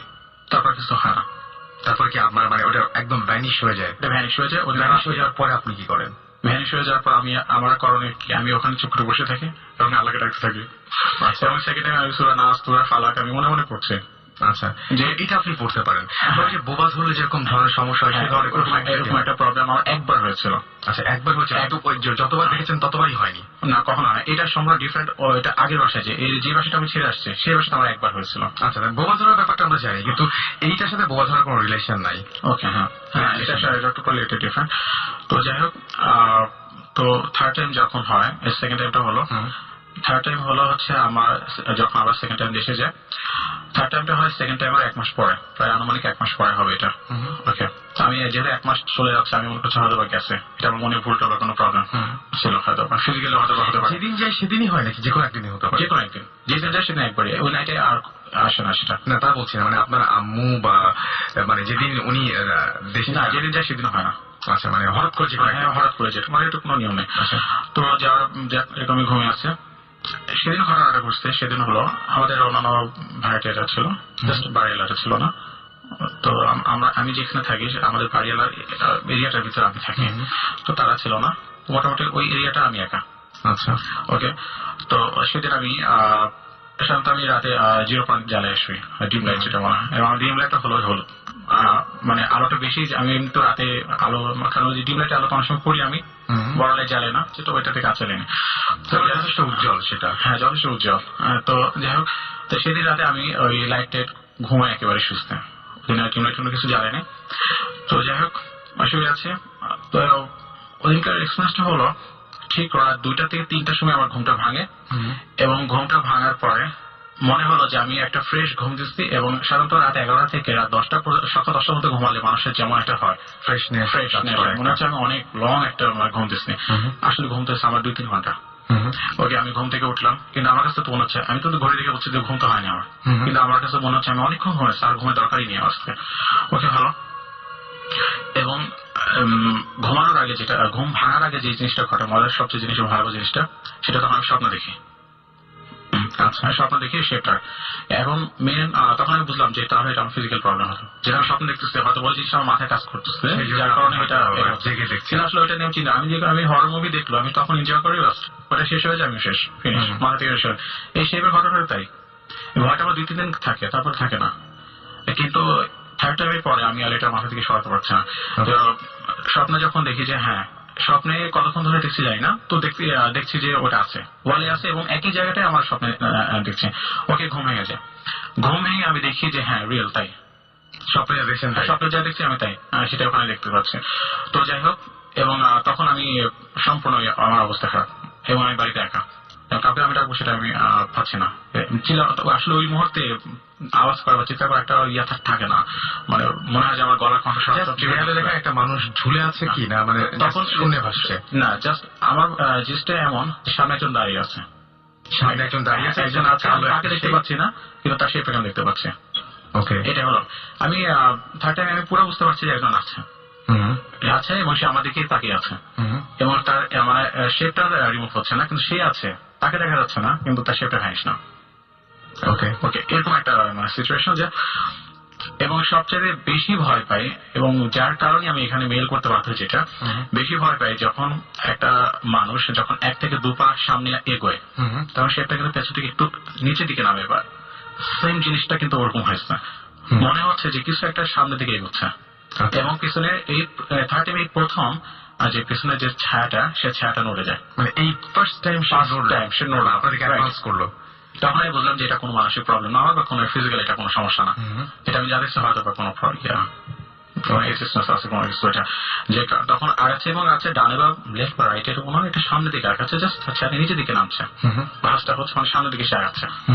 ওটা দেখে আমার তখন ভয় লাগে এবং তখন আমি মনে করি যে আজকে হয়তো কিছু হবে আমার সাথে, জাস্ট কিছু একটা হবে আজকে হয়তো বা থার্ড টাইম আমাকে একদম ছাড়বে না বা কিছু একটা করবে।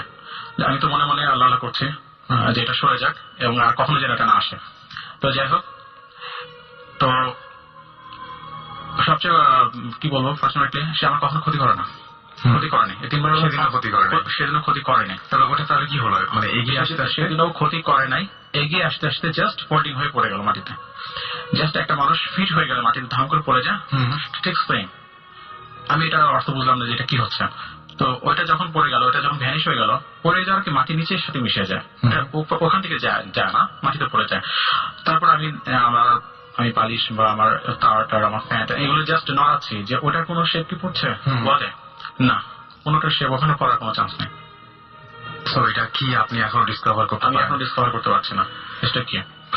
অলরাইট, আমরা শুনলাম এবং ব্যাপারটা পুরোপুরি আপনাদের সাথে শেয়ার করলাম। আপনাদের যদি কোনো মতামত থাকে বা যাই থাকুন এখন আপনার ইচ্ছা করলে আমাদের SMS করে জানিতে পারেন, শাউট লিখে SHOUT শাউট লিখে স্পেস দিয়ে আপনার নাম লিখে স্পেস দিয়ে আপনার মেসেজ লিখে পাঠিয়ে দিন 9840 নাম্বারে। আমরা শেষ করব আমাদের আরেকজন যিনি আমরা মাঝখানে থামিয়ে দিয়েছিলাম সেই ভাইয়া, তার ছোট দু একটা ঘটনা আছে, সেই ঘটনা দিয়ে আমরা আজকে শেষ করতে চাই। ভাই আপনি মাঝখানে আপনি আরেকবার আপনার নামটা বলবেন, আসলে অনেক গেস্ট তো নামগুলো সবাই গুলিয়ে ফেলছে।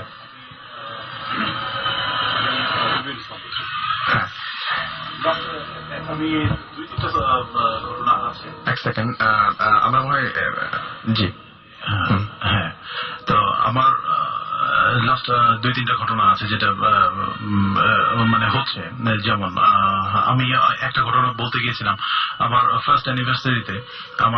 আমরা সব গেস্টরা চলে গেছে, আমরা গিফটের প্যাকেটগুলো খুলছি, আমি আমার রুমে বসে আছি। সো আমার ওয়াইফ যে ওয়ালটাতে বসেছে ওই ওয়ালটার অপোজিটে আর কিছু নাই। দ্যাট মিনস ওখানে আমার রুমের এসির কন্ডেন্সারটা আছে, ওখানে একটা মানুষ দাঁড়ানোর মতন কোনো স্কোপ নাই। ওকে, বাট ওইখান থেকে রাত বাজে তখন 1:30, ইনফ্যাক্ট 1টার উপরে বাজে। ইন দ্য মিন টাইম আমরা সবাই হঠাৎ করে আমরা স্টাক হয়ে গেলাম। কেন? আমরা দেখলাম দেয়ালে পরপর 3বার ধপ ধপ ধপ করে 3টা কেউ জোরে জোরে থাপ্পড় মারলে যেভাবে আওয়াজ হয় অপোজিট সাইড থেকে, আমাদের দেয়ালটা কিন্তু অনেক আগে 10 ইঞ্চি ওয়ালের, জোরে জোরে মারছে 10 ইঞ্চি ওয়ালে, কিন্তু মানে এক সাইড থেকে মারলে এক সাইডে যেতে সময় লাগে বা পৌঁছতে একটা লাগে, বাট এটা খুব আমরা স্পষ্ট শুনলাম ধপ ধপ ধপ। এবং এটা আপনি একা না, সবাই আমার ওয়াইফ যে পাশে বসছিল সেই পাশে আমাদের সাথে আমার মা ছিল, তারপরে আমার বোনরা ছিল, তাদের হাজবেন্ড ছিল, আর বাচ্চারা যারা ছিল ওরা তো সবাই ঘুমাই গেছে।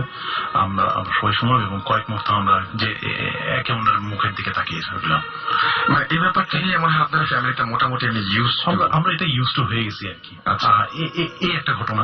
তারপরে আমি ছোট্ট আমার লাস্ট যে ঘটনাটা হয়েছে এটা হচ্ছে আপনার আমাদের রোজার ঈদের আগের ঘটনা, সেটা আমি বলছি। তার আগে আমাদের যে ওই যে কাজের মেয়েটা ছিল, আমরা তাকে সালেহা আপা বলে রাখতাম। এই আপাটা একদিন আমরা তখন সেই সময় আমরা তখন থাকতাম শান্তিনগরে, তো লিবারেশন পিরিয়ডের পর তো ওই সময় গভর্নমেন্ট কোয়ার্টার, তো ওই সময় একদিন সন্ধ্যার সময় আমার ওই সালেহা আপা আটকাতে গেছে, জানলাটা আটকাইতে গেছে, তার হাত আর ভিতরে ঢুকতেছে না, আজান দিচ্ছে, ইন দ্য মিন টাইম তার হাতটা ভিতরে ঢুকতেছে না।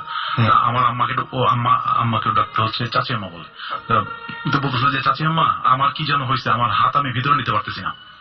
তা আম্মা তো বুঝতে পারছে কিছুটা, তো আমাকে আজান হচ্ছে, তো ইন দ্য মিন টাইম আমার আম্মা গেল, যায় ওর গায়ে হাত দিল, দেওয়ার সাথে সাথে ও কেমন জানি পুরো শরীরটা আম্মার উপরে ছেড়ে দিল।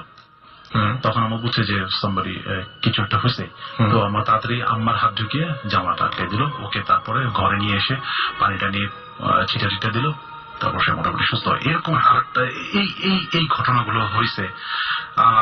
আমাদের বাসার সামনে একটা নিম গাছ ছিল, আম্মা ওখানে প্রায় দেখতো একটা সাদা একটা অবয়ব ওখানে দাঁড়িয়ে আছে নিম গাছের উপরে, একটা মানুষ দাঁড়ানোর মতন কোন স্কোপ নাই, সেটা সম্ভাবনা একটি নিম গাছের উপরে। এবং এই জিনিসটা দেখতো আব্বা যখন নামাজ পড়তে বেরোতো ওই সময়। আমি আমার ফ্রেন্ডের যে ঘটনাটা বললাম, সেও বলেছিল নিম গাছে, মানে ওই যে গাছের উপরে, নিম গাছে যাই না আমি, গাছের উপরে দাঁড়িয়ে থাকতো বা গাছের উপরে বসে থাকতো। এই ব্যাপারগুলো খুব অদ্ভুত। এবং আমি অনেকগুলো ইমেল পেয়েছি, সেই ইমেলের মধ্যে এই টাইপের অনেকে লিখেছেন যে গাছের উপরে বসে থাকতে দেখেছেন, বা উঁচু কোনো জায়গায় ওঠা সম্ভব না এরকম জায়গায় বসে আছেন, পুরনো কোনো দেয়ালে বা পুরনো কোনো বাড়ির ছাদে বসে আছেন। এই ব্যাপারগুলো কিন্তু ঘটে। তারপর কি হলো? আব্বা যখন সকালে আব্বা বেসিক্যালি মনোভাব করে, ওই সময় যখন যায়, ওই সময় আম্মা গেট পর্যন্ত আগে দিতে গিয়ে তখন দেখে যে আম্মা যখন গেটে আব্বা চলে গেছে, তখন আম্মা ব্যাক করে দেখে যে কোথাও কোনো বাতাস নাই, ওই নিম গাছটার ওখানে গাছটাকে শুয়াই ফেলতেছে। এরকম একটা মানে একটা ঝড় হয়ে যাচ্ছে ওই গাছটার উপর দিয়ে। এবং আম্মা লক্ষ্য করলো যে গাছের উপর একটা সাদা একটা মানুষের একটা অভাব। আম্মার কোনো দিকে জাস্ট ওই 7 জনেরই হয়তো বা তারা একজন আসছে যে এসে জানান দিচ্ছে মেজো বউ, আমার আব্বা হচ্ছে মেজো, তাকে পছন্দ করে, ওই জন্য তাকে বারবার দেখায়। তো লাস্ট যে ঘটনাটা আমাদের কেয়ারটেকার ঈদের আগে সে দেখলো আমরা যেখানে থাকি, আমাদের 4 তলায় থাকি, ও আমাদের কেয়ারটেকারটা ও আমাদের পোর্শনটাতেই থাকে। আচ্ছা, ওর কাছে মেইন গেটের চাবিটা থাকে, তো রাত্রেবেলা ও পানি টানি টানে, এটা সেটা করে, ওই জন্য চাবিটা থাকে। হঠাৎ করে আমাদের গেটের সামনে আম্মার গেটের সামনে, আম্মার গেট একটা আমার গেট একটা, একই ফ্লোরে আম্মার গেটের সামনে একটা টব আছে, টবের ওখানে তার রাত্র সে বলতে পারে না কয়টা বাজে, সে আনুমানিক বলছে যে ভাই 2টা-3টা মতন বাজে। তো ওই সময় সে দেখলো একজন অনেক লম্বা একটা আলখেল্লা পরা সাদা দাড়ি, খুব সুন্দর দেখতে, মাথায় টুপি, দাড়ি, আলখেল্লা, ওই যে হজে যে আলখেল্লাটা পরা হয় বলা হয় যেটা, ওইটা পড়ছে, পরে ওর দিকে তাকায় তসবিহ গুনতেছে। চেহারা খুবই সুন্দর। ও তাকায় কয়েক সেকেন্ড দেখে ওর সাথে সাথে ওর মানে যে কাঁথে শুয়েছিল সেই কাঁথটা চেঞ্জ করে মানে অন্য কাঁথে শুয়েছে, যাতে সে মানে দেখতে না হয়। সে আবার সে কিছুক্ষণ পরে আবার ওই কাঁথা থেকে ঘাটটা ঘুরিয়ে দেখলো, ওই লোকটা তখনো দাঁড়ায় আছে, তসবিহ পড়ছে। তারপরে সে কোন রকমের রাতটা পার করে, কিছুক্ষণ পরে সে ফিল করে যে ফজরের আজান দিচ্ছে, এরপরে তাকায় দেখে সে আর দেখেনি। পরের দিন আম্মাকে বললো, তো আম্মা বলার পরে যে বললো যে যা দেখছো ভালো দেখছো, সো এটা নিয়ে আর কাউকে কিছু মানে বললো না তুমি। তো ইনফ্যাক্ট ওই তারা, আমি জানি না তাদের এক্সিস্টেন্স, তারা কিন্তু আমাদেরকে এই পর্যন্ত কোনো ক্ষতি করে নাই। এবং আমার আম্মা অনেক সময়, আমি যখন এগুলো আমার ফ্রেন্ড সার্কেলে বা আমার সবাইকে যখন আমি ইন্টারেস্টেড, একটা যখন আড্ডাতে বসি, ফ্যামিলি গ্যাদারিং বা ফ্রেন্ডস গ্যাদারিং এ বসি, তখন এগুলো যখন বিভিন্ন প্রসঙ্গ আসে, এগুলো যখন বলতে চাই, আম্মা দেখি যে রাজি হয় না, যে তুমি এগুলো বলো না।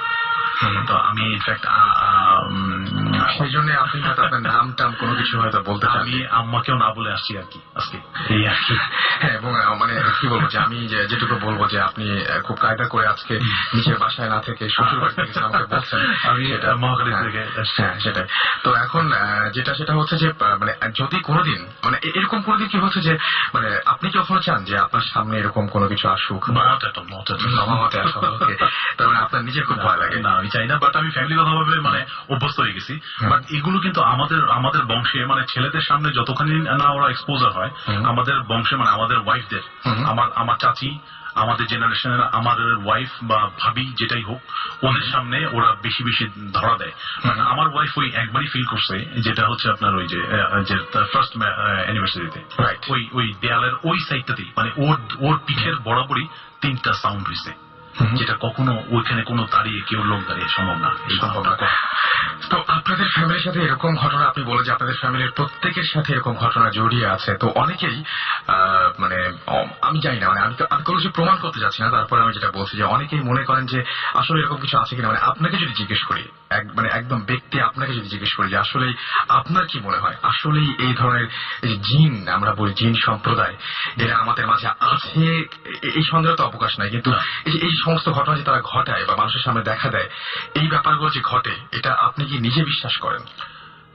আমি একজন মুসলিম হিসাবে অবশ্যই আমি বিশ্বাস করি। সেটা তো বিশ্বাস করেন, কিন্তু এক্সিস্টেন্স আছে। হ্যাঁ, যা মানে মানুষ যে দেখে, এটা আপনি বিশ্বাস করেন কিনা? জিন তো আছেই, কিন্তু মানুষজন যে দেখতে পারে বা যে কেউ যে কোনো সময় এক্সপেরিয়েন্স করতে পারে, এটা কি আপনি বিশ্বাস করেন? আমি যদিও দেখি নাই, বাট আমি তো ফিল করছি তাদের একটা তারা যে আসছে আমার সামনে, এই জিনিসগুলো ফিল করছি। বাট আমি ফিল করি যে হ্যাঁ, এটা মানুষজন দেখে, কারণ এটা আমরা পবিত্র কোরআনই আছে, ওদের মানে প্যারালাল এক্সিস্টেন্সটা এটা ওখানে উল্লেখ আছে। আমরা ওদেরকে দেখে আসলে অ্যাকচুয়ালি আমরা কেন ভয় পাই বা একটা স্ক্যাটার্ড হয়ে যাই, হয়ে যায়, একটা উইয়ার্ড সিচুয়েশনে পড়ি, এটা উচিত না। বাট আমরা আমাদের পরিচয় করা নিয়ে আছে যে আমরা আশরাফুল মাখলুকাত, ওদেরকে দেখে আমাদের ভয়ের কিছু না, আমরা ওদের থেকে আমরা ফার আমরা সুপিরিয়র ওদের থেকে। Right. So thank you so much. অনেক কষ্ট করে অনেক কিছু ম্যানেজ করে আপনাকে আসতে হয়েছে, মানে thank you very much sir. এবং আমরা যে ডেকেছি সঙ্গে সঙ্গে আপনি সাড়া দিয়েছেন। আমার একটু বলে নি, আমার ওয়াইফের আরো বেশি ইন্টারেস্টেড। বেসিক্যালি আমি আপনাদের এই প্রোগ্রামটা সম্পর্কে জানতাম না, আমার ওয়াইফে আমাকে উদ্বুদ্ধ করছে, ইমেইলে লিখেছিলেন সেটা। তো ওর আসার কথা ছিল, আমার 3 বছর একটা মেয়ে আছে, তো ওর জন্য যাই হোক ওকে আসলে হয়তো বা একটু সমস্যাই হতো। ভাবি আপনাকেও থ্যাংকস জানাচ্ছি যদি আপনি শুনে থাকেন এই মুহূর্তে, যে আপনার কারণেই আমরা পেয়েছি, এবং আজকে অসংখ্য মানুষ আমাদেরকে SMS করে জানাচ্ছেন যে ভালো লাগছে, ভালো লাগছে, ভালো লাগছে, ভয় লাগছে তারপরও ভালো লাগছে, ভয় লাগছে তারপরও ভালো লাগছে। এটা শুধুমাত্র আজকে যারা এখানে উপস্থিত ছিলেন, কষ্ট করে আমাদের মাঝে এসেছিলেন, তাদের কারণেই সম্ভব হয়েছে। এবং যারা যারা এসেছিলেন, প্রথম 2 জন বন্ধু বাঁধনদের ঘটনাটা আমরা শুনেছি, তাদেরকে অনেক ধন্যবাদ। আপনারা যারা এখন এই পর্যন্ত এখানে আছেন, খালেদ ভাইকে ধন্যবাদ। আপনারা যারা এই মুহূর্তে আমার সামনে উপস্থিত আছেন, তাদের সবাইকে অসংখ্য ধন্যবাদ। অনেক কষ্ট দিলাম আপনাদেরকে, আপনাকেও ধন্যবাদ। আশা করছি যে যারা শুনছিলেন এতক্ষণ, আপনার নামটা আরেকবার বলবেন? শাহিন, আপনাকে ধন্যবাদ। আপনারা যারা এতক্ষণ কষ্ট করে শুনছিলেন, তাদেরকে আর কষ্ট দিব না, বরং বলবো যে আপনাদের রাতটা অনেক সুন্দর যাক, সামনের দিনগুলো অনেক সুন্দর হয়ে আসুক আপনাদের জীবনে, সেটাই আশা করব। আপনারা যারা ইমেল পাঠিয়েছেন এতক্ষণ কষ্ট করে, যারা SMS পাঠিয়েছেন, তাদেরকে অসংখ্য ধন্যবাদ। আমি দেখতে পাচ্ছি এখনো সোহাগ, ইনাম, সাইমা, অমি, ইমতিয়াজ, কবির, জোনায়েদ, সাজ্জাদ, ফরহাদ, জেরিন, আসিফ, তারপরে এছাড়াও দেখতে পাচ্ছি যে জুয়েল, তারপরে বৃন্ত, সনি, সজীব সহ অনেকে আমাদের সাথে জয়েন করেছেন। অনেক নতুন নাম, অনেক কিছু। এবং আমি অবশ্যই আপনাদের কথা দিচ্ছি যে এই SMS গুলো আমি সযত্নে রাখবো, যাতে আগামী সপ্তাহে আপনাদের সামনে SMS গুলো নিয়ে আসতে পারি বা তুলে ধরতে পারি। And stay tune to radio Foorti. সবসময় রেডিও ফুর্তির সঙ্গে থাকবেন। বেশি বেশি করে ভূত FM এর জন্য নিজেদের মনে সাহস সঞ্চয় করবেন, সেটা খুব ইম্পর্টেন্ট। আর যারা SMS পাঠাতে চান, তাদেরকে তারা তো নিয়মটা চায় না, আর আজকে SMS পাঠিয়ে তেমন আর কোনো লাভ নেই।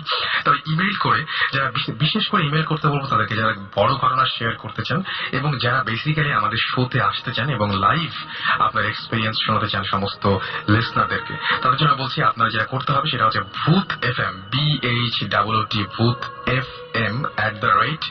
radio ফুর্তি RADIOFOORTI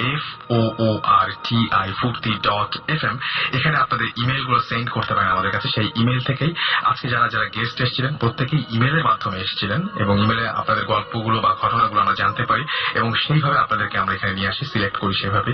সো আপনারা বেশি বেশি করে ইমেল পাঠাবেন আমাদেরকে। আমাদের চমৎকার ইমেল পাঠিয়েছেন আরো অনেকেই, তাদের আমি নাম বলতে পারি নাই সময়ের অভাবে, সেটা আমাদেরকে আনোয়ার শাহাদাব, আপনার ইমেল আমাদের অনেক ভালো লেগেছে।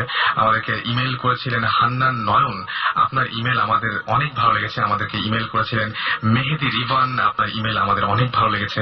রাসেল আল সালেহিন, আপনার ইমেল অনেক ভালো লেগেছে। আলিফ আপনার ইমেল অনেক ভালো লেগেছে। সজীব মাহমুদ খান, আপনার ইমেল অনেক অনেক অনেক ভালো লেগেছে।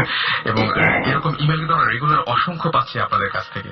সুতরাং হয়তো সবাই শোতে আসছেন না, এছাড়া আমি দেখতে পাচ্ছি যে ডিজে লিমন, তারপরে শাহ আরিয়ান, তারপরে তুষার রহমান, আপনাদের ইমেল গুলো আমাদের অনেক ভালো লেগেছে। তো ইমেল করবেন, রেডিও ফুর্তির সাথে সবসময় থাকবেন এবং চেষ্টা করবো আপনাদেরকে নতুন ধরনের এক্সপেরিয়েন্স দিতে আগামী সপ্তাহে, এবং চেষ্টা করবো আমরা সবাই মিলে আবার আগামী শোটা একসাথে এনজয় করতে। তো সেই পর্যন্ত সবাই ভালো থাকুন, সুস্থ থাকুন, সুন্দর থাকুন, মোস্ট ইম্পর্টেন্টলি ফুর্তি থাকুন, কারণ ফুর্তি থেকে আপনাদের একটা রিফ্রেশমেন্ট হবে এবং রিফ্রেশমেন্ট হলে আপনারা আগামী সপ্তাহে আমাদের ভূত FM শুনতে পারবেন। ফিরে আসবো আবারও আগামী সপ্তাহে ঠিক রাত 11:59 শুক্রবারে অনলি অন রেডিও ফুর্তিতে। সেই পর্যন্ত সবাই ভালো থাকবেন। প্লে করব এবং প্লে করবো কি এই গানটার মাধ্যমে উইশ করবো good night, good night, good night bye maroon 5।